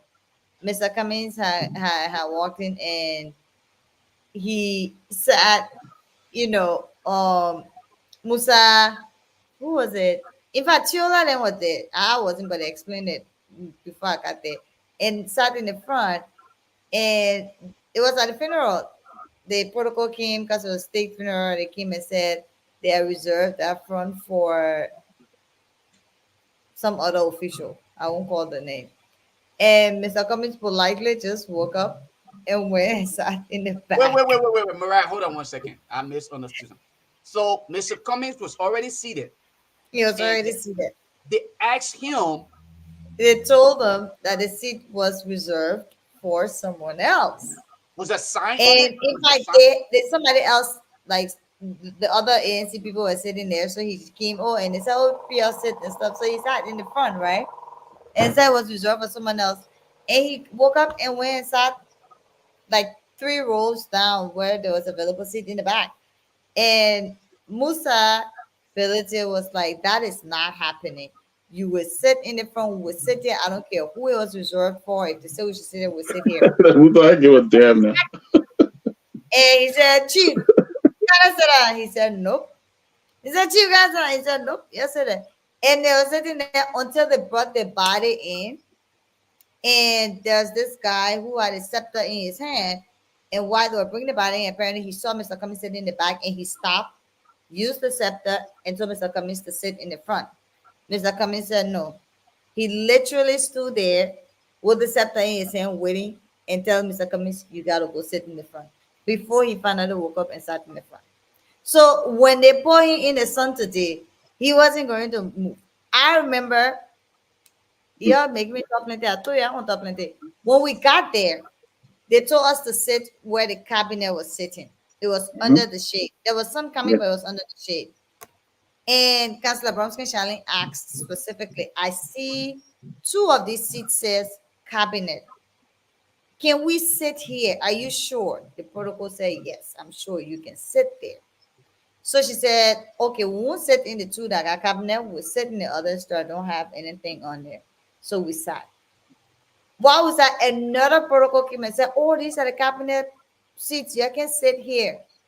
I'm like, we're not leaving because we specifically asked and they said, yes, we can sit here. No, we got to find chairs for you. So they when they got chairs, they said they'll put it on the other side. The other group said, no, I can put chairs in for us. It became a whole thing. Then they decided, oh, there are chairs in the back that they have front seat on the other side. And Mr. Cummings and Charlie just politely woke up and went and sat in that sun. So we all went and sat in the sun. The reason I'm explaining this is the kind of person he is. He's not going to create issues. He's not going to make it about him. It wasn't about him. It wasn't his moment. He wasn't going to raise eyebrows if they said he can sit there. Even after they told him he could sit there, he will leave and go sit where they told him to sit. And so he sat in that sun until Emmanuel Lomax came up to him. Emmanuel was sitting under the shade, under the tent, behind the cabinet, where the cabinet was sitting, behind there. And after about an hour, so let me tell you, Mr. Cummings was in that sun in the heat. His towel, he was wiping his face with his towel, was soaked wet. Wow. That's how bad it was. That was hot. He literally had to wring his towel because it was soaked. Dang, it was hot today. Wow. Emmanuel Lomax came up to Mr. Cummings and said, Mr. Cummings, please take my seat. So it was only one seat, and that's how Mr. Cummings went and sat under the shade, and Emmanuel sat in the sun where Mr. Cummings was sitting. And I walked up to Emmanuel and told him, thank you. I appreciate it. And he said, I've told the protocol they should not have this man sitting under the sun. They should have taken him and put him on a platform. They should not have this man. But that was what it was. In 2017, all the political leaders sat on the platform. The late Charles Bromsky, Mr. Cummings, Mills Jones, all of them were given seats on the platform. But I didn't see any political leaders sitting on the platform. I don't know, maybe they were. I had on dark shades and on my glasses, I can't really see, so I couldn't really see much. But I know even Gonglo came, he was looking for a seat. I know Lieutenant Kamara, at some point he was standing up, but I think they kept seats. People had gotten a seat and stuff. So, but they were all not sitting on the platform. I don't know if other political leaders sat on the platform, but it was not a good situation. But Mr. Cummings would not have made it an issue. He would sit there until it's over and done with, and he will go home. So let me ask this question, right? And let's just trying to be as, just as balanced as possible. Again, I hated the fact that I would be serving. I didn't want to be a moderator tonight. Oh, man, you done a good job. Right? No, I didn't want to moderate. But seriously, I really wanted to give my honest feeling about this thing today. I was in the middle. I was really pissed at work today when I saw this thing happen. But let me ask though, was there enough time or to prepare this entire event? Was there enough time that could have helped us to prevent this shame that we would now have to live with for years, and even our kids may have to live with it?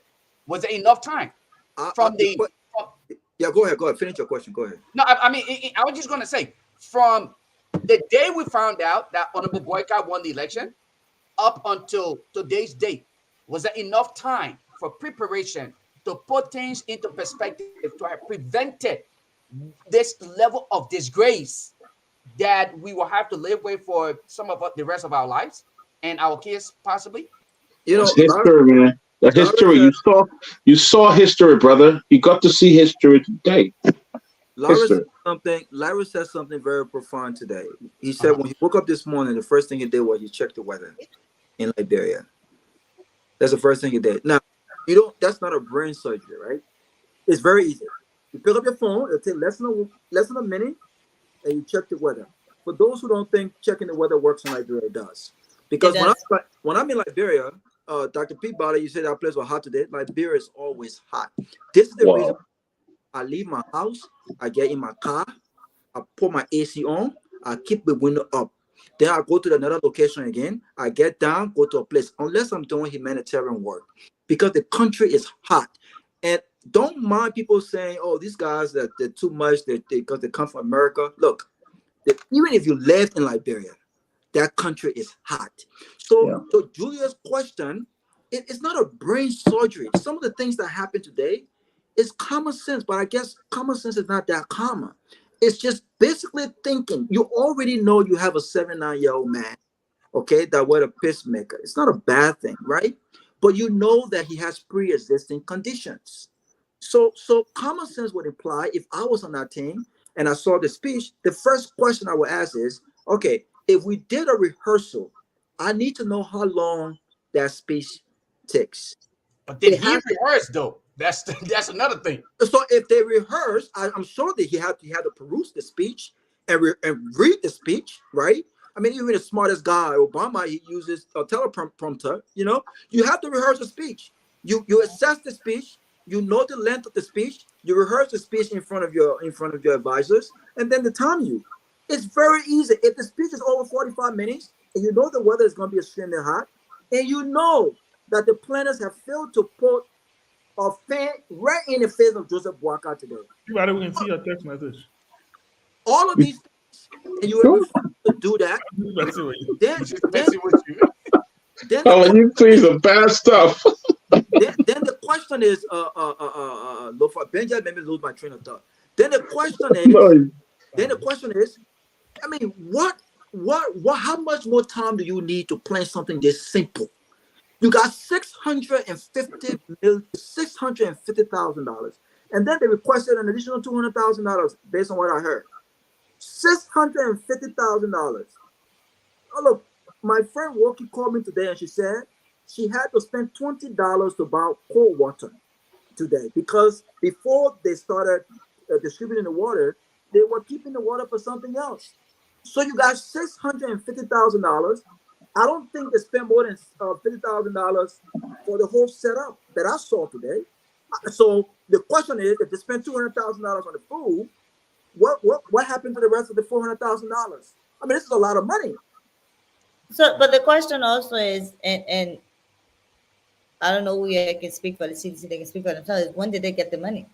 Because there are also claims and counterclaims that they got the money in the same week of the inauguration, that they got the money late, it also depends on when, because sometimes people have to pre-finance, people have to start these things on their own, people have to plan, but if the money comes in late, or even if you give me a check today and it doesn't clear till next week, that means you give me the check next week, right? Mm-hmm. So it also comes down to when did they get the money, when did the check clear, and all that stuff.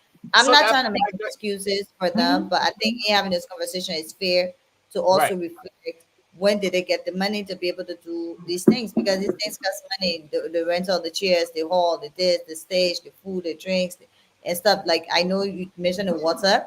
They said they were keeping the water for the food initially, so they only gave a few bottles of water out before. But then I remember later on, Mary Brooke coming, and she told them, "You start giving the water out, start giving the water out," and they kept, the water and started giving water out. So But the question then is, when did they get the money to do all of this? Because this thing, it plenty requires time too.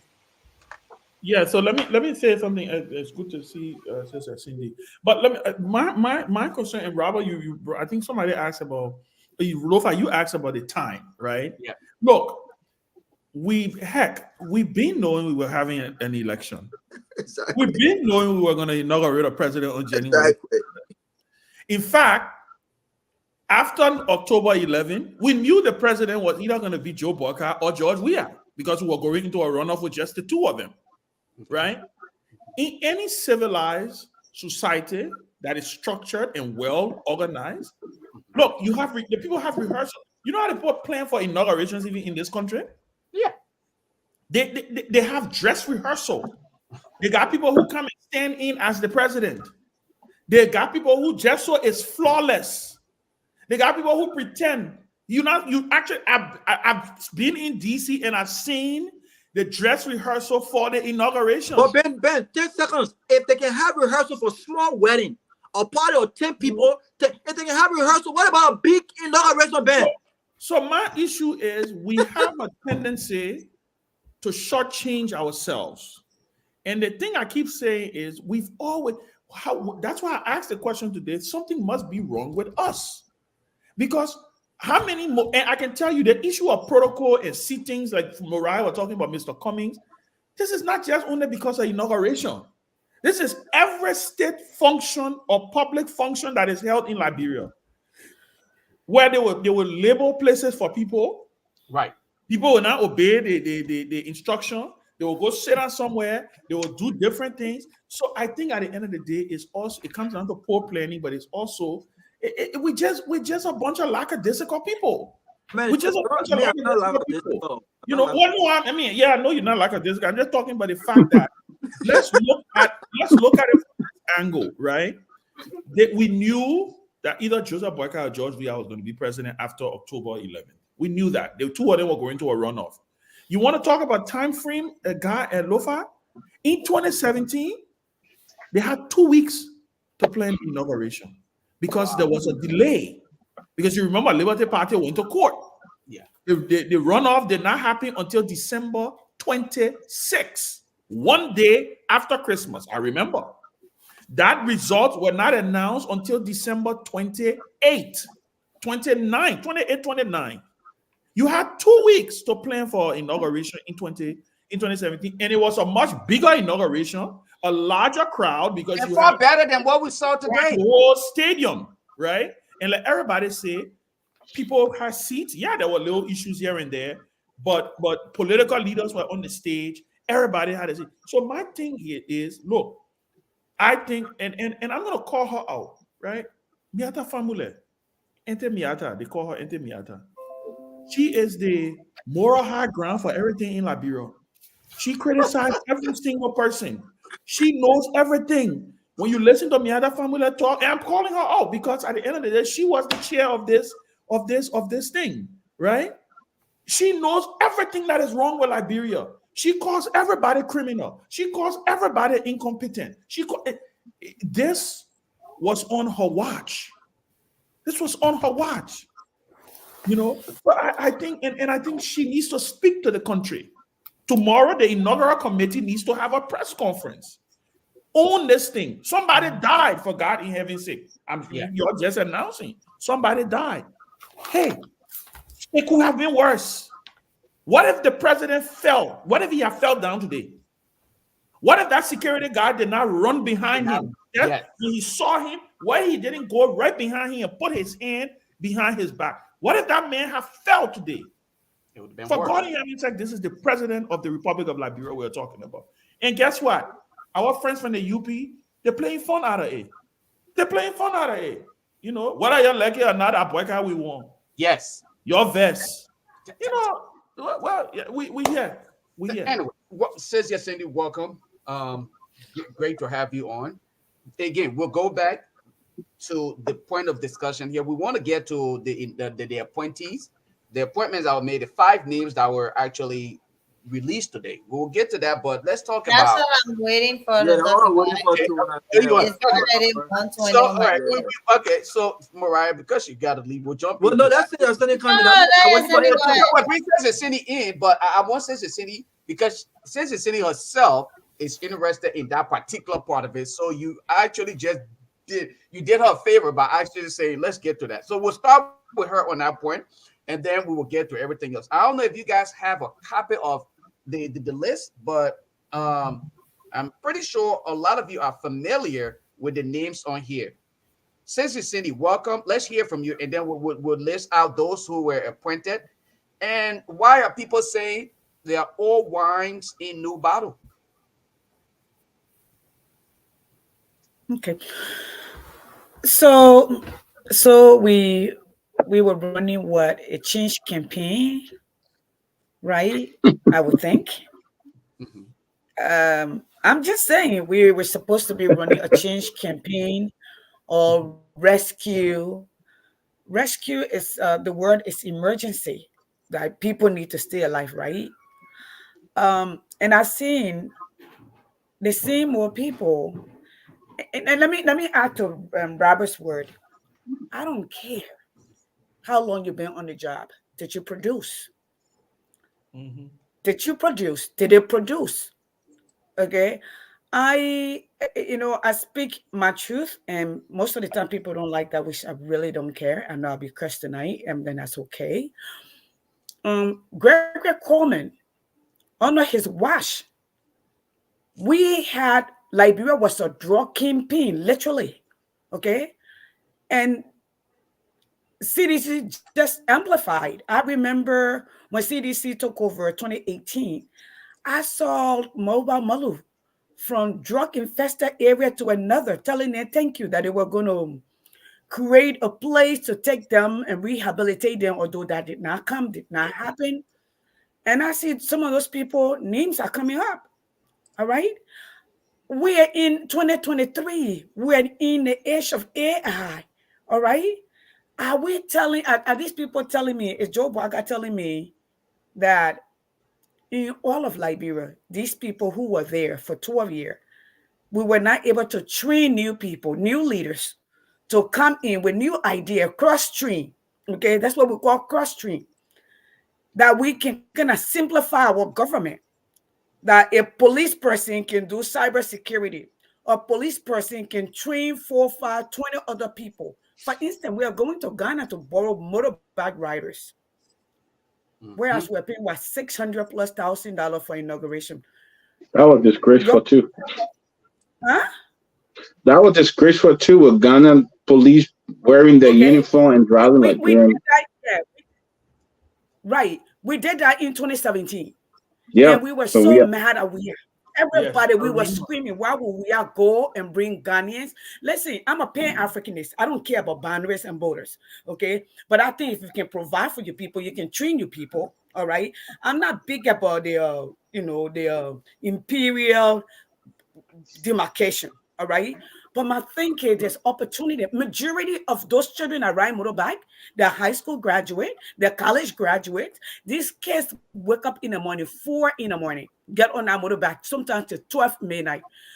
Can you tell me we could not pick 200 young people, train them, buy our own motorbike? Those motorbikes, the secret, I know the one in America range from like 29,000 up there, customized and all of that. But you can get some around like $2,000, $1,600, $16,000, depending on what you're trying to accomplish, right? And we are going to Sierra Leone to bring DJ or bring amplifier or subwoofer. that didn't work. Yeah, and so somebody is saying we are complacent, we're going back. I think we are taking advantage of our people because what is it? Limit your expectation. If I marry you and I have no expectation, I have no level I can hold you to. You can go out, you can come do whatever. I have no expectation. We're literally surviving. So for me, listen, the new group of people that they appointed, I know people say they have experience, they have this, they have that. We're going back to the 60s and the 70s. You know the gentleman that ran Obama campaign in this country? He was under 30 years old. My state lawmaker, the first Jewish descent, was 31 years old that we chose as a senator. And he's bridging, doing an excellent work. So are we telling us that the young people in Liberia, we have not trained? That means we have failed as a nation because we have failed to empower. I'm going to stop here. There's a Ghana proverb that says, the father who has not prepared his own son for his death has failed his child. What we've done, we've failed the nation, continue to fail the nation. That's how I see it. No disrespect. I know people and their friends are coming in. Everybody, they said, we were hearing people, this is about Liberia. It was never about Liberia. Let me tell you something. If Alexander Cummings had won, I would have packed up my stuff, come back to America to make sure my daughter go to medical school, because that's my last. I carry 9 years my life to this. I was going to pack up. It got to a point, Mr. Cummings said, I said, Mr. Cummings, not at this time. I'm a leader because I'm a good parent. I'm a leader because I'm a good wife. I'm a leader because my house is in order. I must keep my house in order. All right. So I think this was never about Liberia. It's not about our people. All right. So even today, our press guys was stopped from taking pictures when that was happening. They seized their phones or their gadgets. Somebody else have to go there and say. And it says to what we do, also to the best among us. How in heaven you see somebody like Alexander Cummings and you go put in a son? What are you trying to prove? If that were Nigeria today, if those were Ghanaians today, that is son. Remember when Nana Ado came to America doing the African what they call a meeting at the High Here Summit? First, he started to acknowledge the architect that designed the Smithsonian is a Ghanaian. Then he went to different inventions that Ghanaian participated in. All right, and amplify that until we learn to respect those who have made it with sweat and blood. We are not ready. Thank you. Thank you, Sister Cindy. Let me share this. This is the list right here. Let me share this with you guys really quick, and I'm going to try Is that to. on e-national website? It's not on. I checked. No, it's not. It's not out there. Again, So where did it come from? Who posted it? It's not signed. No, but it's confirmed. It is confirmed. It's not signed, but it's Yeah, confirmed. it's But Mariah, you don't have a Secret Service license. You can't get this. You're sorry, I didn't say your hello. But anyway, this is the list, though. We have, and I'm sorry, honestly, I don't know a lot of the people on here. I've heard of names and I started reading about some of them today, but I don't know them. Probably I will walk by them in the streets and I will not even acknowledge. Yeah, seriously. Mr. Boyman S. Kamara, Minister of Finance and Development Planning. Mr. Sylvester M. Grisby, Minister of State for Presidential Affairs. Mr. S. Kofi Woods, National Security. This particular person, I know definitely. I heard of him. I know him. I know that particular person. Mr. Gregory Coleman. I know Gregory Coleman because I've heard of some of the things that have happened under his watch. And then Mr. Sam Gay, Director of Executive Services. All right. Mariah, let's hear from you. Right. You heard the list. So, thanks for confirming it. Look, I know everyone on that list. I've worked with some of them, and anyways,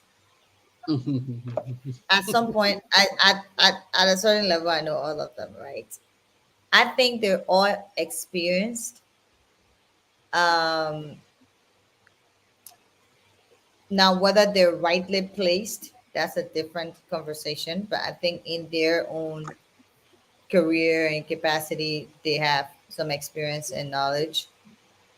They're all former officials of Madam Shirley's government. In the in the same positions, except Yep. for a few.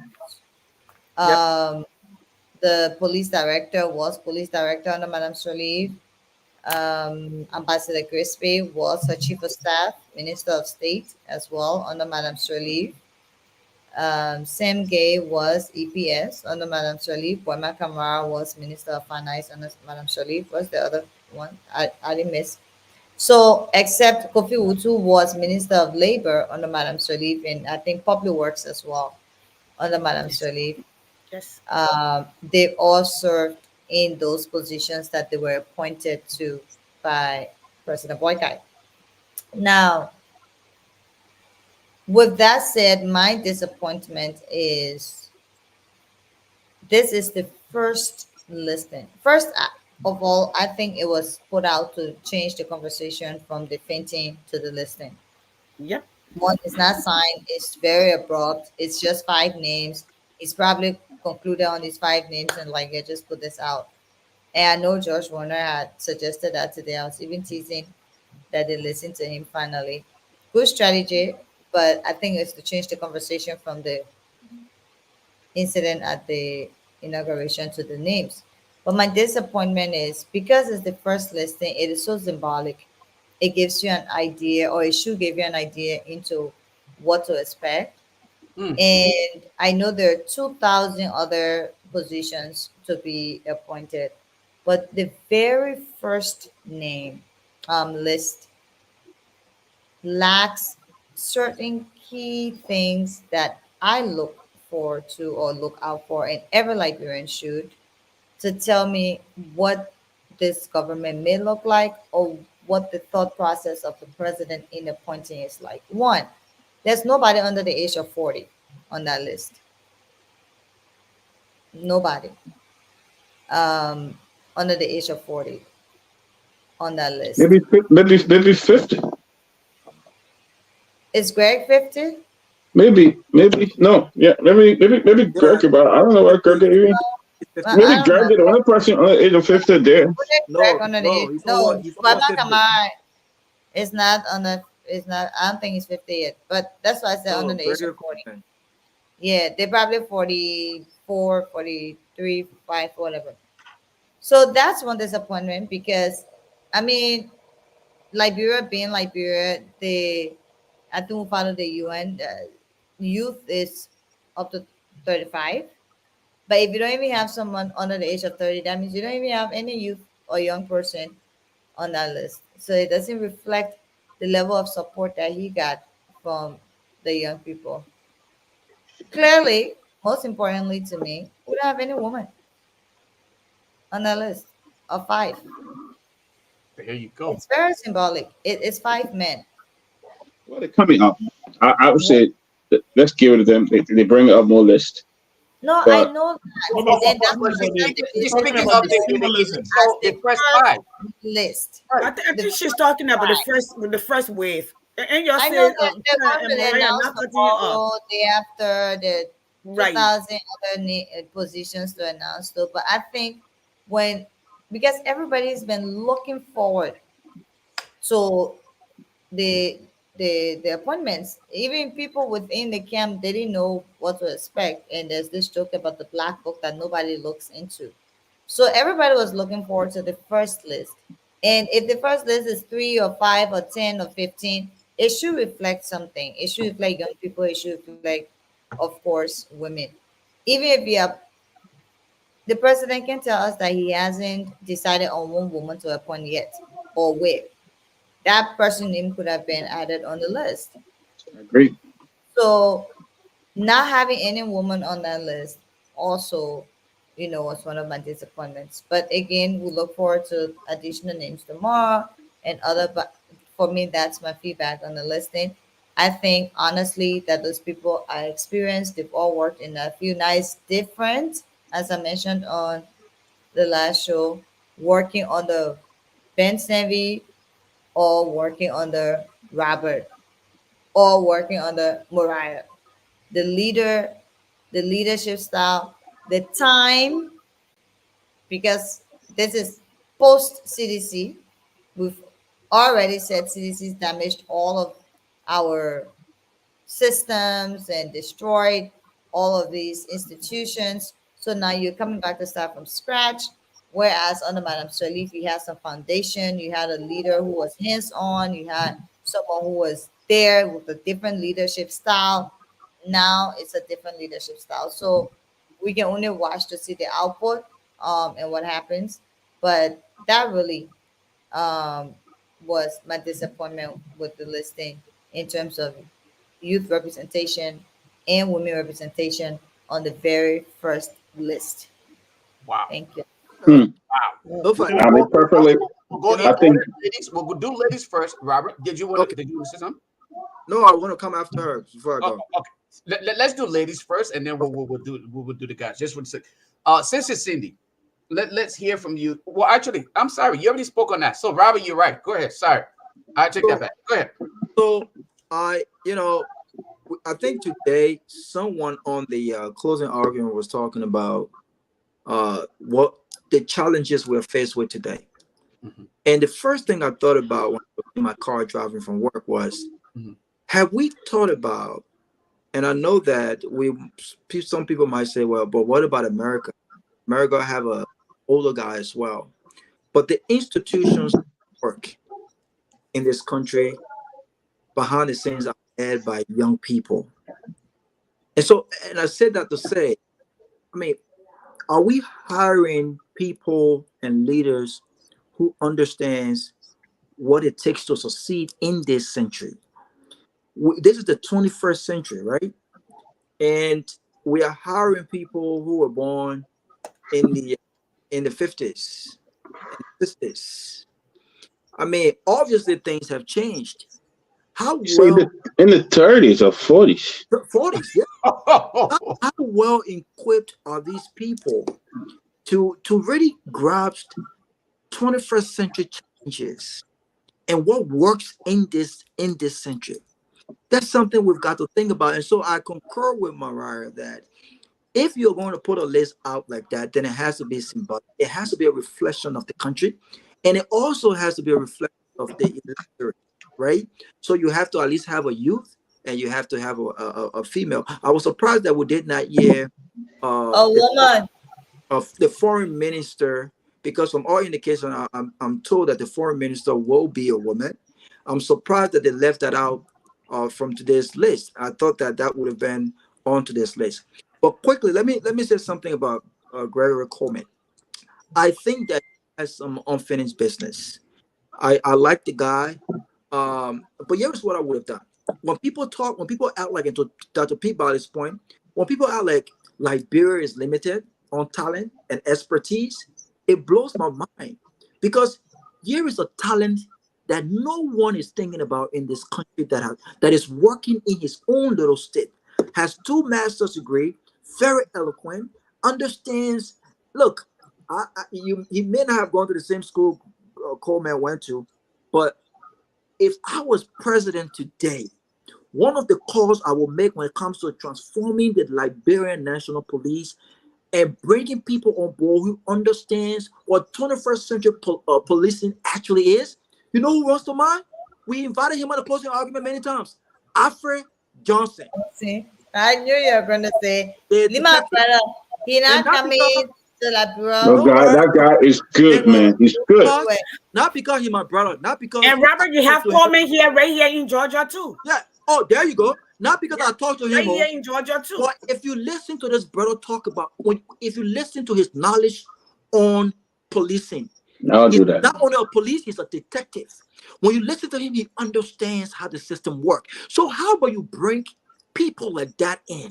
Robert, let me interrupt you quickly. Go ahead. What is stopping the outside of the box thinking to bring in new idea and be a little bit more innovative? The internal box. The internal box. Robert, what happened? Robert went up, but Let me say something to that. Okay, Right? go ahead, Mariah. Go ahead. It really comes down to the See, individual. Mariah, you're trying to be so get out No, of your diplomatic. I'm not trying. Yeah, no, it comes down to the individual. Okay. You let my baby sister be diplomatic tonight before you go So for far. tomorrow. Please be diplomatic. I would want to do. I didn't want to do all the higher. But Please be diplomatic. you cannot give what you don't have. Okay. That's just what it is. It comes down to the leader. Look, I would say it any day and any time. Robert, this question for you, but I was answering since you're not here. What's stopping? It's because a leader cannot give what he doesn't have or she doesn't have. You can give what you don't have. It comes down to the leader. Change in Liberia will start from the leader. Yep. And the reason it will start from the leader is because Liberians are followers. Yeah. Yep. Liberians are followers because if your boss said be at work at 10 o'clock and You your will be boss is at work 9:30, everybody will be there 9 o'clock. But if your boss said be at work 10 o'clock and the boss is coming 10:30, everybody will be there 10:25. Another thing, Mariah, I think we need to look at the internal box. Those who surround you Right. that will keep you from getting outside that box. Right. Because but 1 second. yeah, go ahead. So that's part of it. The leader sets the tone. If the leader says don't steal from the Liberian people, but the leader is stealing, our government official will steal. If the leader says, if you get the power and the first thing the leader does, like Josh Ria, when he started building oil for the 3 condominiums and homes, all government officials started building homes because they see him do that. If the leader publish their assets, all the government officials will start publishing their assets. My point is, people Liberians, I don't know about other countries, I haven't really lived there, maybe the US, but Liberians follow their leader footsteps. They follow. So change has to come from the top. And the reason I'm saying this is because leaders that don't have it in them will not give it. You talk about what's missing with this train of thought and stuff. I always give Mr. Cummings as an example. Why would Mr. Cummings took me as the chief of staff? I already got 2 strikes, young or woman, in the political space. One time Ben posted something about Mariah is the most powerful COS or whatever. It's not because of me. It's because of him. He gave me that flexibility. He gave me that space to grow, to learn, to be what I was, to make decisions where he can come in and say, yeah, I back that decision, right? And to trust my decision making skills, to put me in spaces where sometimes I'm the only woman in our room, or to have me in spaces where people don't even want me to. I feel like I'm too young to be in. But he, as the leader, set that basis and trusted a young 30-year-old woman to be his chief of staff in a male-dominated political space like Liberia. So it comes down to the leader.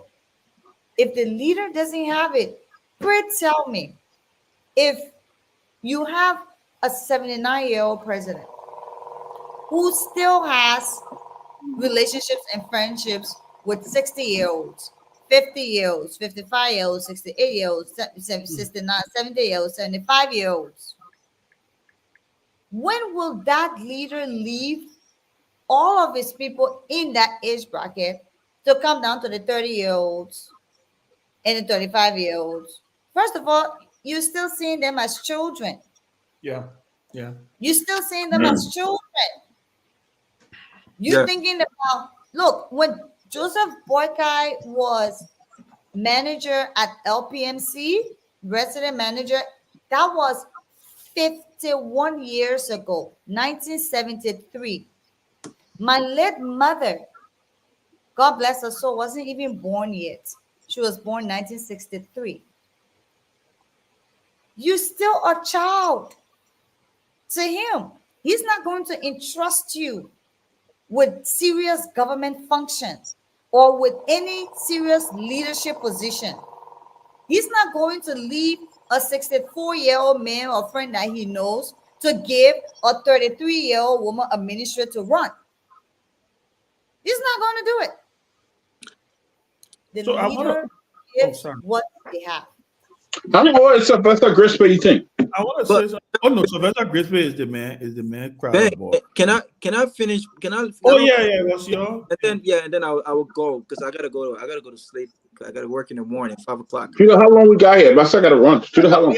We about to wrap it Yeah, up. let's Yeah. wrap it. Mariah got to go. Mariah got to Yeah. go. So we about to wrap it up. We'll So close on as this. I was saying, you have to look outside the box, and serious leaders who wants to address serious issues and challenges would look outside the back. Look, it's easy to say to stay in your comfort zone. It's easy to say, Lo-Fi is my brother, man, Ben is my brother, so I'll keep these guys around me.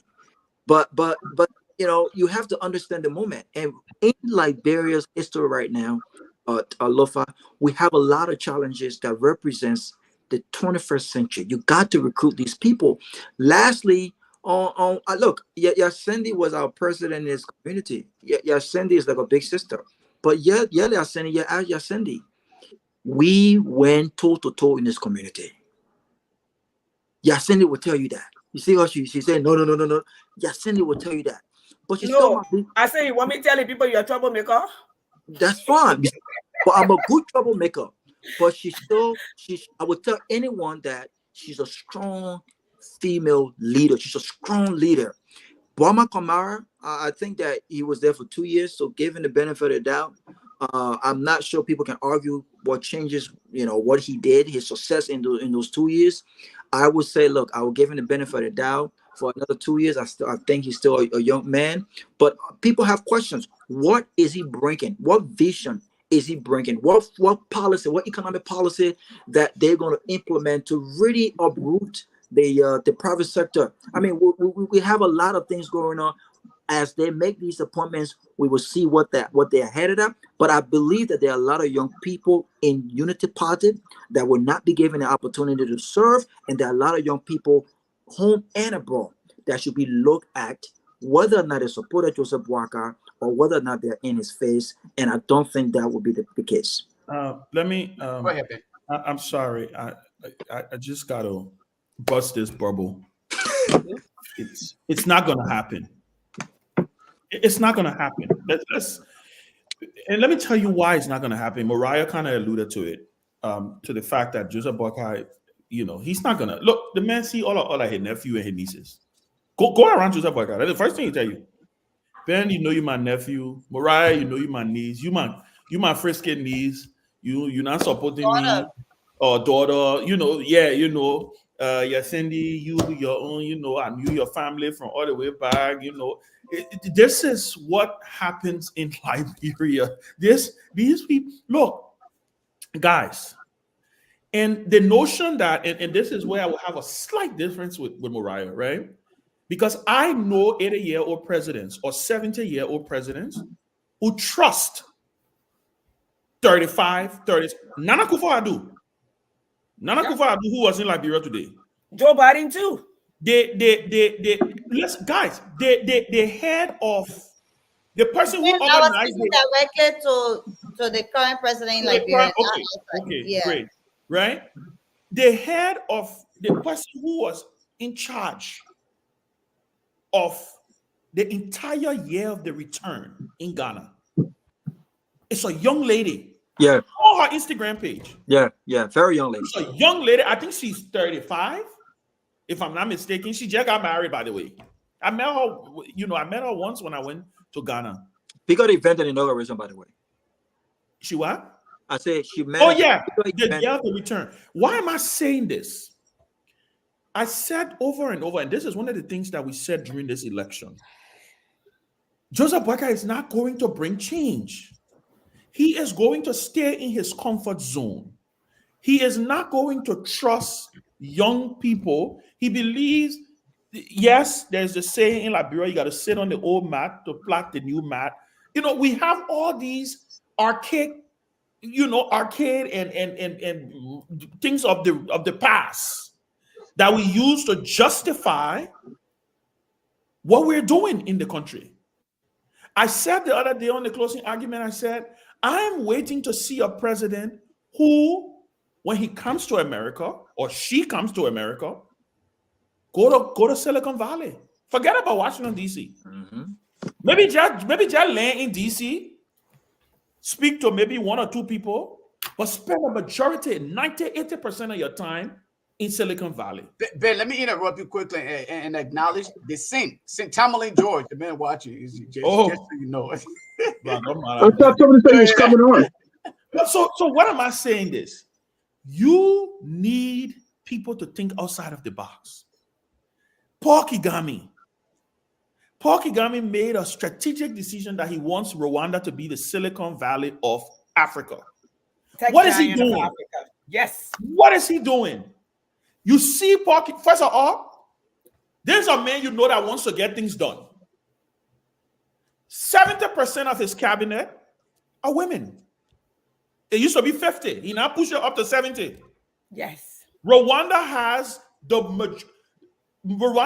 most women represented in the parliament in any country on the face of this earth. Any country. I say Africa. I say the whole wide world. Rwanda got more women in parliament than any other country. The average age of Paul Kagame's cabinet is 55. The median age, 55. He has what they call, and this is something that I studied. I followed him. He has something called the Council of Advisors. That's where the old people are. He has the Council of State. That's where people like Joe BOAKAI are on in Rwanda. Because you know what? Yeah, you won't sit on the old map. But when it comes to the implementation, you need somebody, you need a colleague who will come to this country and have a firm conversation with Mark Zuckerberg. Yes. Who's coming to have a conversation with Mark Zuckerberg from Liberia? Not that we don't have those people. I'm just saying, when you make these decisions, you have to be intentional when you make this decision. And that's why I said over and over, I think we missed the boat with Alex Cummings. Unfortunately, we did. Because that was his language. Ben, don't let me cry tonight. I'm already mad. Don't let me cry tonight. Let's get to our conversation. Don't do that.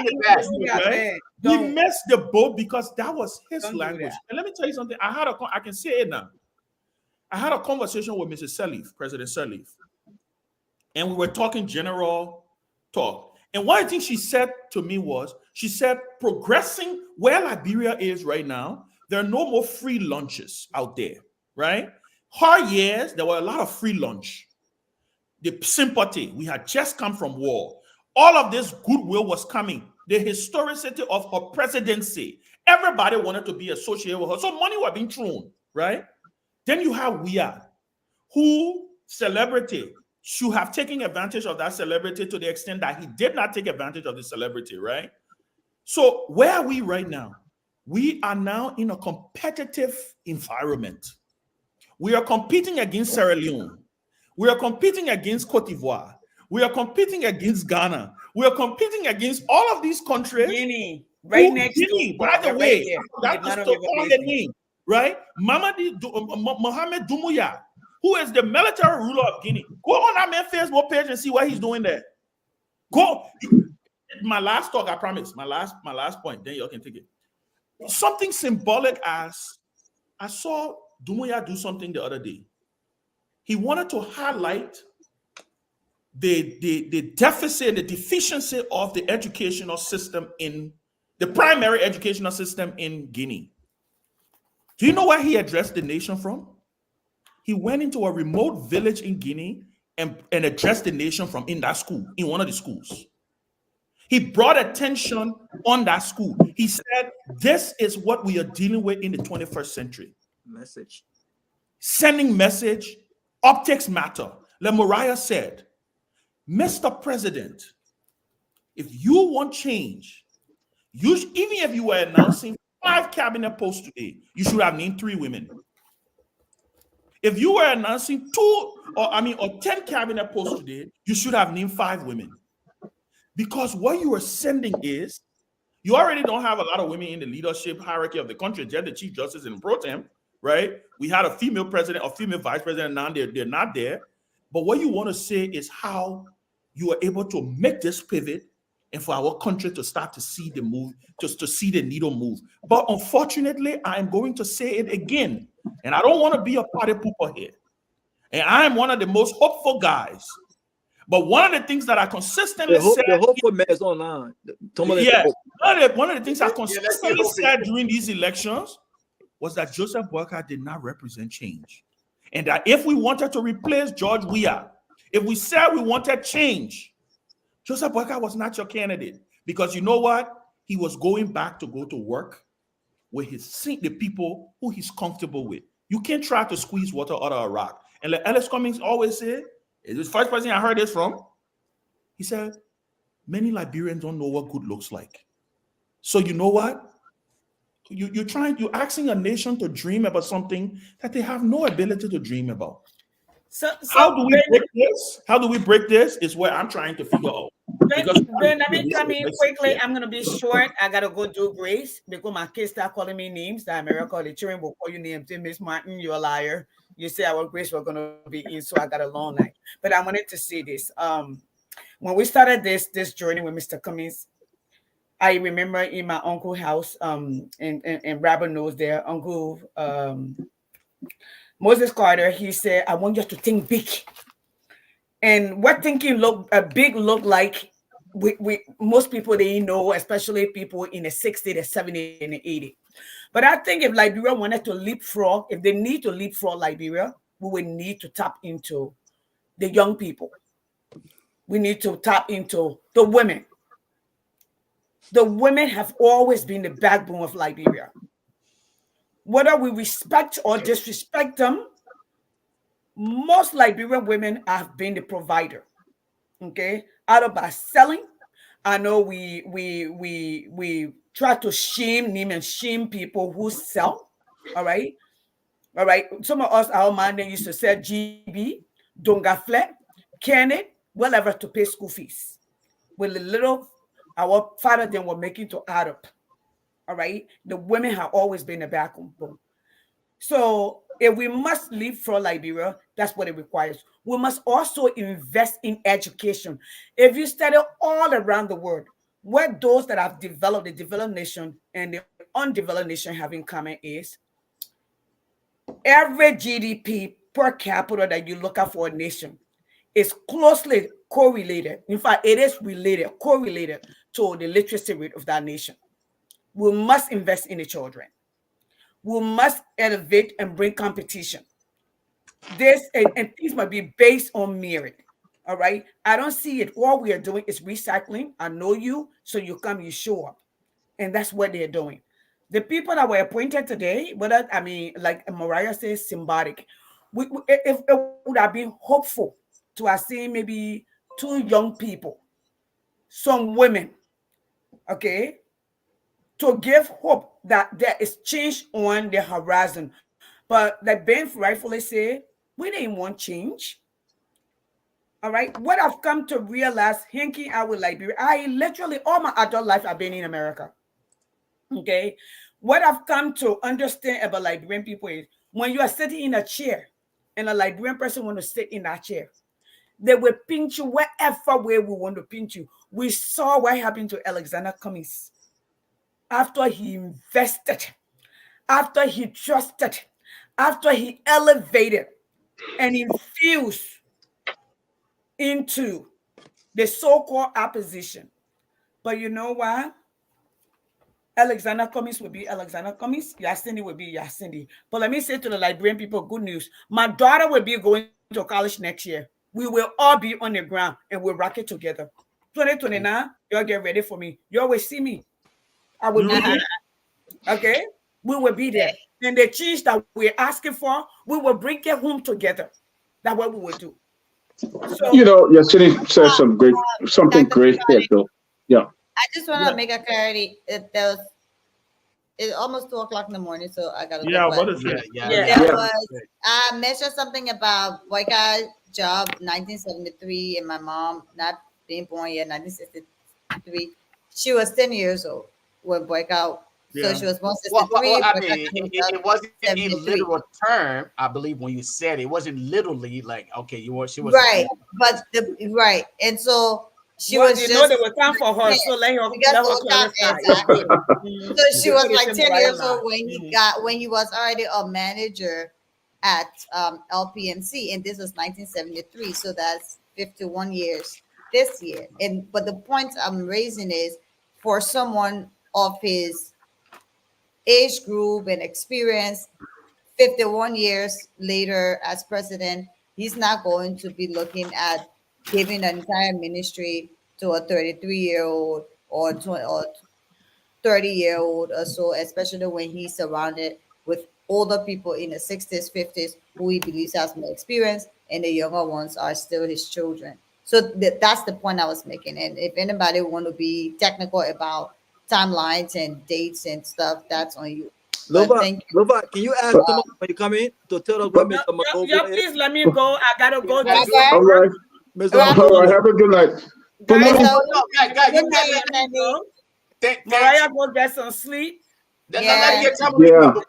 What did you want me to about I asked Mariah? someone Thank you to for coming tell us up. We what Mr. appreciate I it. asked someone here, Ben, to tell us what Mr. Manovia is. well, Oh, exponential. Exponential. Eh? Exponential. Yeah. Manovia. Hello, guys. Care for you, but it was Mariah. Thank you for actually taking your time out at 2 a.m. in the Good morning. night, guys. I gotta run. Took your Yeah, I time gotta run myself. So tired. Mariah, have a good night, man. It's good to see you. But Let's bring Sintamale in. I want to hear from Sintamale on this. But you know, let me just close up. I gotta run. I've been sitting here since 2 o'clock. Since 2 o'clock today. I was working from here after the show, and I was here. But look, the appointments today, look, go ahead. guys. The appointments today for me personally, I know you're gonna get mad, but I think it's you happy. For me, that's blah. But listen to me now. Listen to me. Okay, these guys are experienced and professionals, and but the only problem I will tell you is that I think they were misplaced. Okay, I will say that. For instance, For instance, I think the Bama Kamara, he been with the central bank. That's where they're talking from, the big finance minister for 16 months on an L. So I think, but the central bank, they have 10-year positions, so they can't temper with them now. You got the governor Talu and deputy governor Yimade PSA and deputy governor Usman Dukle. So maybe until the tenure expired before you can replace them. But he served as the last finance minister on an L for 16 months. So with that, I don't know. It depends who will become his deputies. But you know, I come in now. Let me quickly, and then come to Gregory Coleman. I think he's fine. Come to Sam Gay. Sam Gay, he mostly being effective as a head of the drug enforcement or the DEA. Okay, but the main EPS director. And come for Kofi Woods, fine, security advisor. People don't understand, but Kofi will make a good security advisor, and then Sylvester Grace be the personal friend. So I think the first appointments he made today for people that will surround him quickly, to help him quickly get things done quickly. But tomorrow, as I was just told before I came on, there'll be more appointments tomorrow with the cabinet. I think the foreign minister and the rest of the ministers that come forward, because the minister of foreign affairs will leave the country, I think, the following week to travel. So they're going to put me appointments tomorrow. But so far, for now, today appointment, I don't have a problem with much. Let's see what happens tomorrow. For me personally, I'm tired hearing this name in government. Yeah. It's like Liberians don't have any qualified professional, but the same old name. It's true that some of these guys been there, they worked there before, they got the experience. But when do you give younger people experience? I mean, Grisby might be in his retirement age. Sam Gay retired, might be his retirement age and all of that. Are you saying you don't have experienced Liberian who can do this job? Young Liberian. UP got a lot of professionals, a lot of young professionals who are well qualified. You know, ask Ben, the position of chief of staff, minister of state, that's somebody your personal friend. That's somebody that you just put in by that job. Your security advisor too. People that you trust, you know them well. People that have there are a lot of trusted people there. Too many. I think. Let's wait and see. Let's wait and see. I'll wait and see, but I expect to see. You can't put anybody there. That's people that you trust. Like Ben, you through your journey. Everybody will come and just bring the same people. Then nobody else will be given the opportunity until you get old, and then you get there. But my hope. If in an office you want people who in a position I'm talking about, That people who you know very well, who knows about you very well. You Yeah, can enter your but bedroom anytime when you in your bedroom. So Timberlane, you my tell hope me is it's not about the possibility of being successful at a position, but it's all about the issue of maybe more like confidentiality or Yeah, trust. the two You positions trust the like Yeah, person the more. chief of staff, the security chief of staff advisor and chief of position is staff, that position mostly. are people like of that. course chief of staff is somebody you gotta trust. That's Yeah, true. so I don't have But problem. I mean, I don't have problem with him. But it I doesn't always mean think it has he to will be be all.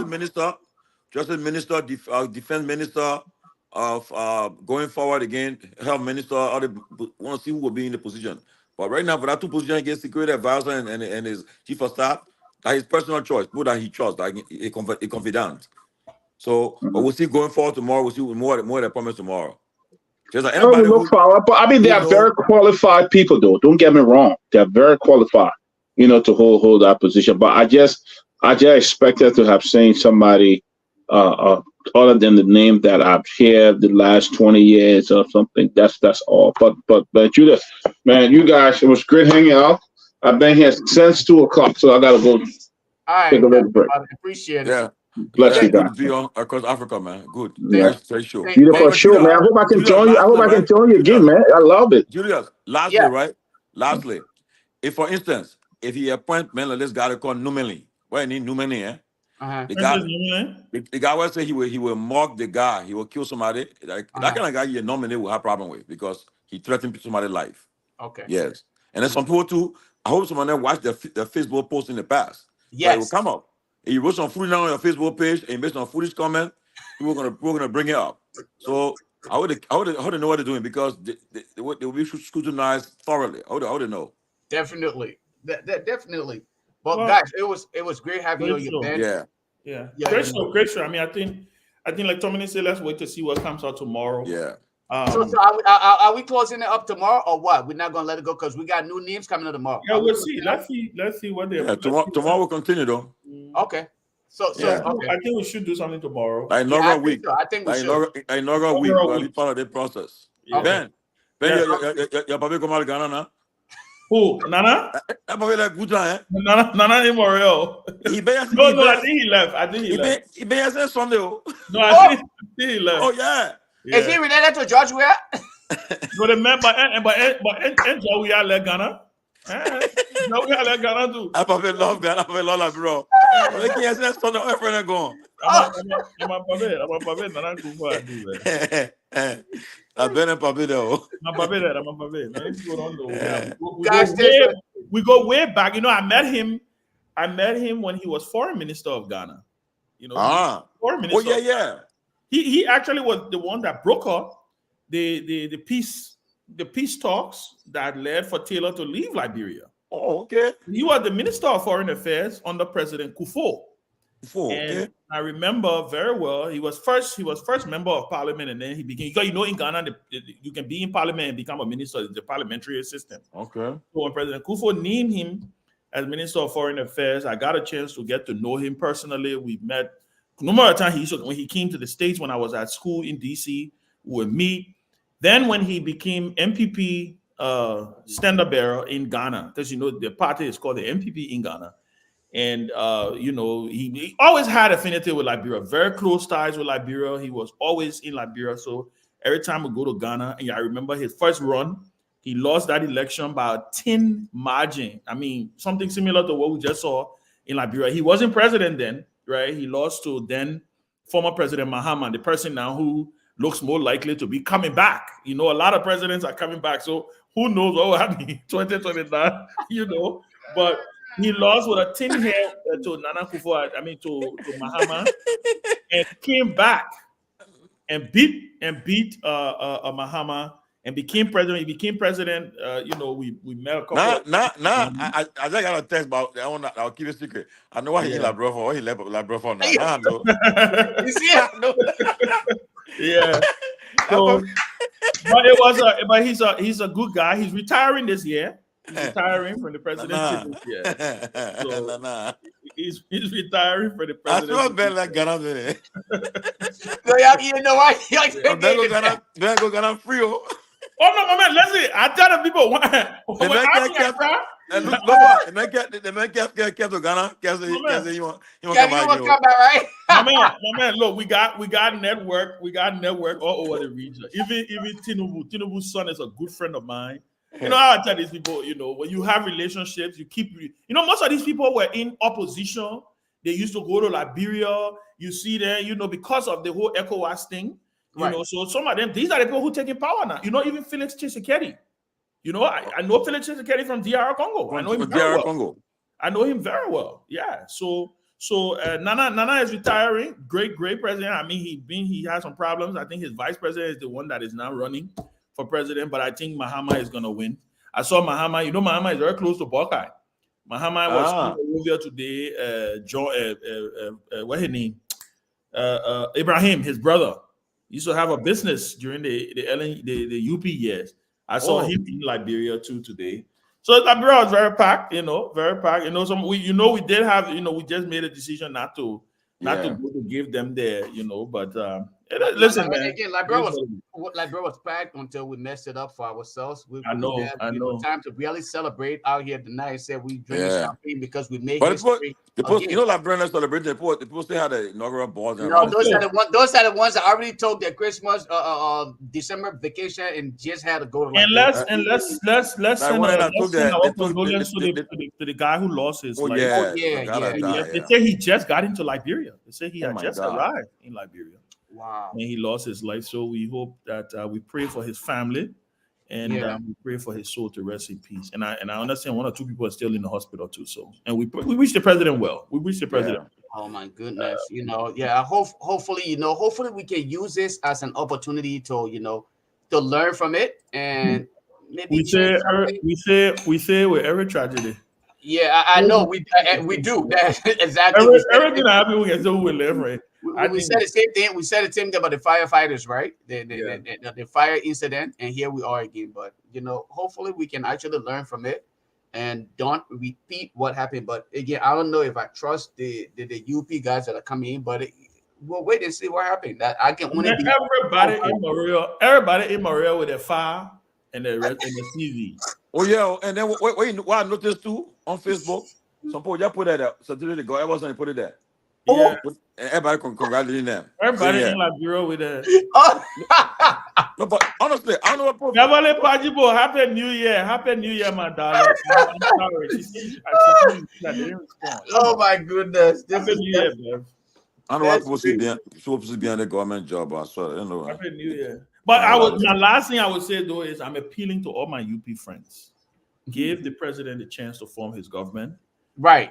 Where he places you, if he does place you, accept it with magnanimity because you did this for the country. Exactly. You didn't do this because you wanted a job. Got a bad guy.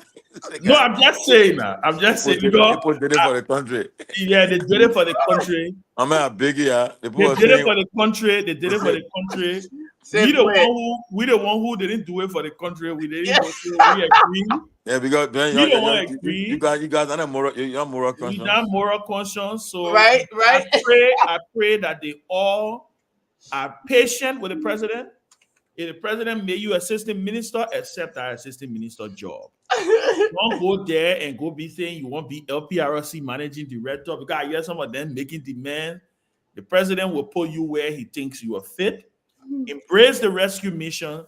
Do your work, and I hope some of them support the pay cut because I hear the president-elect is looking at doing some pay cuts. Wow. I hope he's really support. Yeah, that's what I heard today. I heard that he's doing some pay cut. He's intent to do some pay, you know, because they got to meet, you know, so they come and do their own harmonization.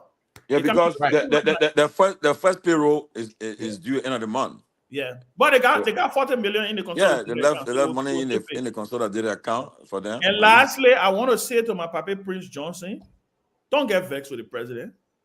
I think you supported the president because you love Liberia. You're a pastor. You care for the country. You're a changed man. I think the best thing you should do, in fact, I think Prince Johnson should be one of the sponsors of that war crimes court bill in the Senate. He should announce to the country that he did it for the country. Joe BOAKAI was the right president, the right person. He supports Joe BOAKAI's call for a war and economic crime court, and he should submit himself to that court. He needs to answer. He needs to clear his name, because he's a senator for 9 years. Hopefully, he will get vindicated and he will be able to come back to Liberia and be able to serve. But he shouldn't get vexed with the old man. And listen, on this issue, Ben, on this particular issue, though. Yeah. Going forward, what do you think will be Prince Johnson? Again, I'm hearing stuff in the back, but if you're telling me what you're hearing, y'all supersede that of mine. Listen, I'm hearing he is not the happiest right now, and he's yes, I can confirm. He's pissed off. Like he's pissed off. He said he was scheduled for a meeting with the president. It's a Tuesday, Wednesday. But he's not going to meet the president. He's not showing up yet. He said he's not showing up. Meet the president. He's not going to meet the president because the president has shown to be deceitful. That his exact words that the president told me. So do you expect anything different in the not too distant future? Let me say this. I'm hoping that my friends from the Unity Party who used to flock to Prince Johnson Church on Sunday will continue to go, right? I hope all of them go to church on Sunday. All of them. I hope all of them, because the last service they had, all of them were in their UP jackets. They were all in church. I hope all of them go to church on Sunday to listen to the man of God, Prince Johnson, speak to the country. Yes. I hope they do that. I also hope that they stand with the president, because this was about justice. This was about the country. I keep reminding people, this is my time to say we agree. I agree with Joe BOAKAI. I agree with Joe BOAKAI. Look, Joe BOAKAI is going to find one of the biggest supporters in me because of the decision that he made. I'm telling you, if I hear anybody from that supported Joe BOAKAI attack Joe BOAKAI on this issue, me and you will rock it. I'm serious about it. No, but Ben. And I think we need to support the president on this. We need to support the president on this issue. This particular issue, the president of Liberia has our 100% support. Prince Johnson should support the War Crimes Code. In fact, I think that bill should be named the Prince Johnson War and Economic Crimes Bill. He should take on that sponsorship. And you know what I think I'm happy about, Lova? The speaker is in full support of it. The speaker exactly. The speaker said he's willing. In fact, this evening I heard the speaker gave a little tete-a-tete with the press. He was very clear. He said we will accelerate it. Right? And I hear the president should be issuing an executive order also. But Ben, but yeah, what I think, yes, my fear though. Okay, because this is why the president, I hope he don't get caught on this thing, because that's what he said. Also, he said, when he talked about the War Crime Code, he said the legislature will have its say appropriately in this matter in order to avoid any appearance of vendetta or witch hunt. So now, because don't forget now, President, he spoke at the United Nations General Assembly. He said that they were going to see about it, but then he turned it over to the legislature, and it just killed it. No, because this is different. My thing is that most of the guys over there, they're gonna hold, they hold each other, so they're gonna try to cover each other. You got George Bode. I think George Bode is still there. You got Thomas Yaya Nimle. They are all around. These are former. But they're not in the majority. Let me say this. Let me just end on this. I want to stake this. I want this for also go on the record. Mm-hmm. Yeah. This is not the same thing that happened with President Weah. President Weah literally kicked the can to them because he almost like he took the hot fire code from the Copa and he handed it to the legislature, and the legislature politely moved their hand from it and said, "We're not going to touch this thing because we're not going to get at burned." the end of the day, this is on you." What President BOAKAI did today again was landmark. He said this in his inaugural address. He will set up an office. He was direct. He laid out the way he will do it. We will set up an office. We will seek the counsel and assistance of the United Nations Secretary General. When the last time the ambassador for war crimes was in Liberia, what did the woman say on OKFM? She was very clear. There is support for this. Yes. All your government needs to do is to request that support. They will look. Joe BOAKAI will do this. I am confident he will do it. I know the conversations that I've had. The fact that it made it. Let me tell you, I was very skeptical before. The information, Tommy, and you know, I told you this before this speech. Mm-hmm. I said, I was told that y'all would know how serious the old man is about War Crimes Code because it would be in his inaugural speech. Wow. This is not just, this is not just, and I'm telling you, Lofa, an executive order is following this week. An executive order This week? You said this week. Lofa, an executive order setting up that office that he talked about. That office that he talked about, that executive order is coming out this week. Wow. Prince Johnson, I'm looking for. I see that marriage is going to think sour early. No, it will not turn sour. They did it for the country. He did it for the country. So, Thank you. It will not turn sour. Nobody from MDR should break up this marriage with the president because it was done for the country. They did it for the country.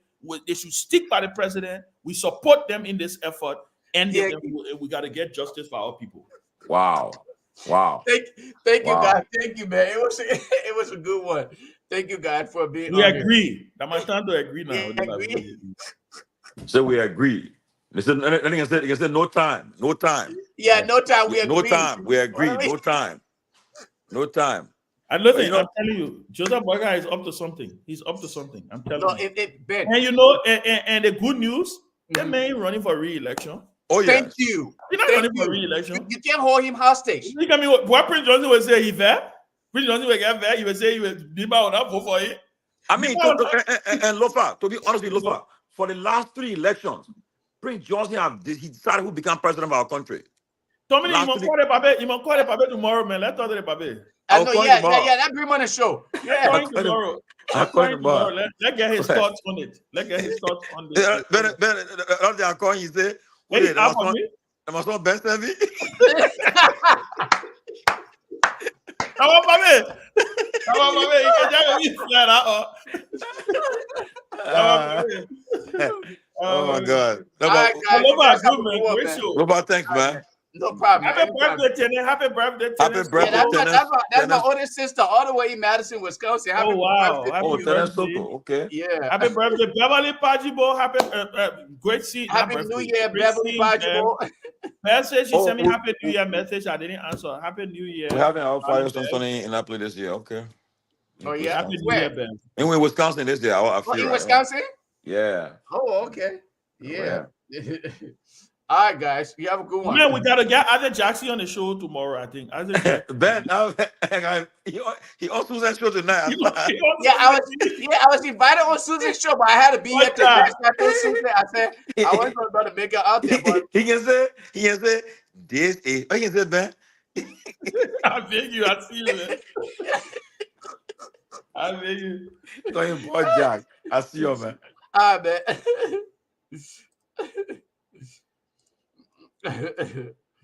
Folks, that's how we end tonight's conversation. Yes, again, folks, I want to use this opportunity to say happy birthday to my oldest sister in Madison, Wisconsin, Tenen Soko. As you celebrate your birthday today, I wish you the very, very, very best. Enjoy your time, and again, hopefully, we will be back here tomorrow. For all of you who share the show and did what you had to do with us, we want to appreciate you for doing that. We said thank you. Don't forget to be back here again. By God's grace, tomorrow or the day after, when we should be right back, making the case again. Until then, folks, I'm your host, the humble Seven Lofa Julius, and I come to you live from the People's City of Raleigh, the state of North Carolina. If you are in Minnesota and you are plotted in snow, I say sorry. If you're in the north and you're still enjoying the cold weather, we say sorry. But we say, please do not forget to be back here with us again tomorrow, when we should be doing what is best in our political dispensation. Lofa Julius is your host. I'm out.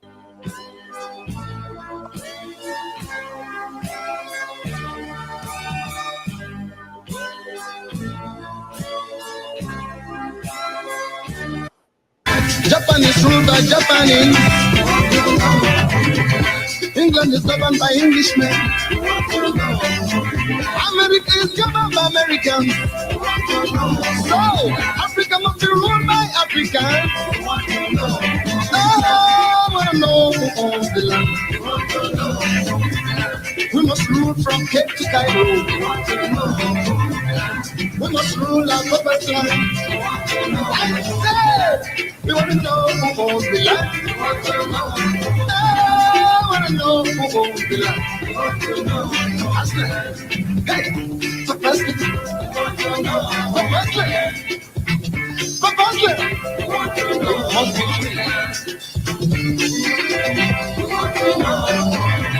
Angola want to know all the land. Mozambique want to know all the land. Namibia want to know all the land. Somalia want to know all the land. Zimbabwe want to know all the land. African freedom fighters want to know all the land. Papa Stone, now listen to the history. With the years is creation. With the years is creation. Since the time of sun and sun. Since the time of moon and stars. Since the time of heresy. Ṣílẹ̀kùn ayọ̀ mi, bàbá ṣílẹ̀kùn ayọ̀ mi. Ìbànújẹ́ o, jẹ́ kó jìnnà sílé mi. Wọ́n múnú mi dùn, bàbá onílé ayọ̀. Ọ̀rọ̀ ayọ̀ mi, má jẹ́ kó bà mí lẹ́kùn. Ṣílẹ̀kùn ayọ̀ mi, bàbá ṣílẹ̀kùn ayọ̀ mi. Thank you, Madam Yuga. We appreciate you. Thank you for showing up on here. Beverly Pajibo, Stephanie Jedin, Olivia Zina, Yvette Cephas, Liberian historian. All of you guys, thanks to all of you for being on here tonight. We definitely do appreciate you all for being in here tonight. We say you all have yourselves a wonderful, wonderful night. I'm out. Peace.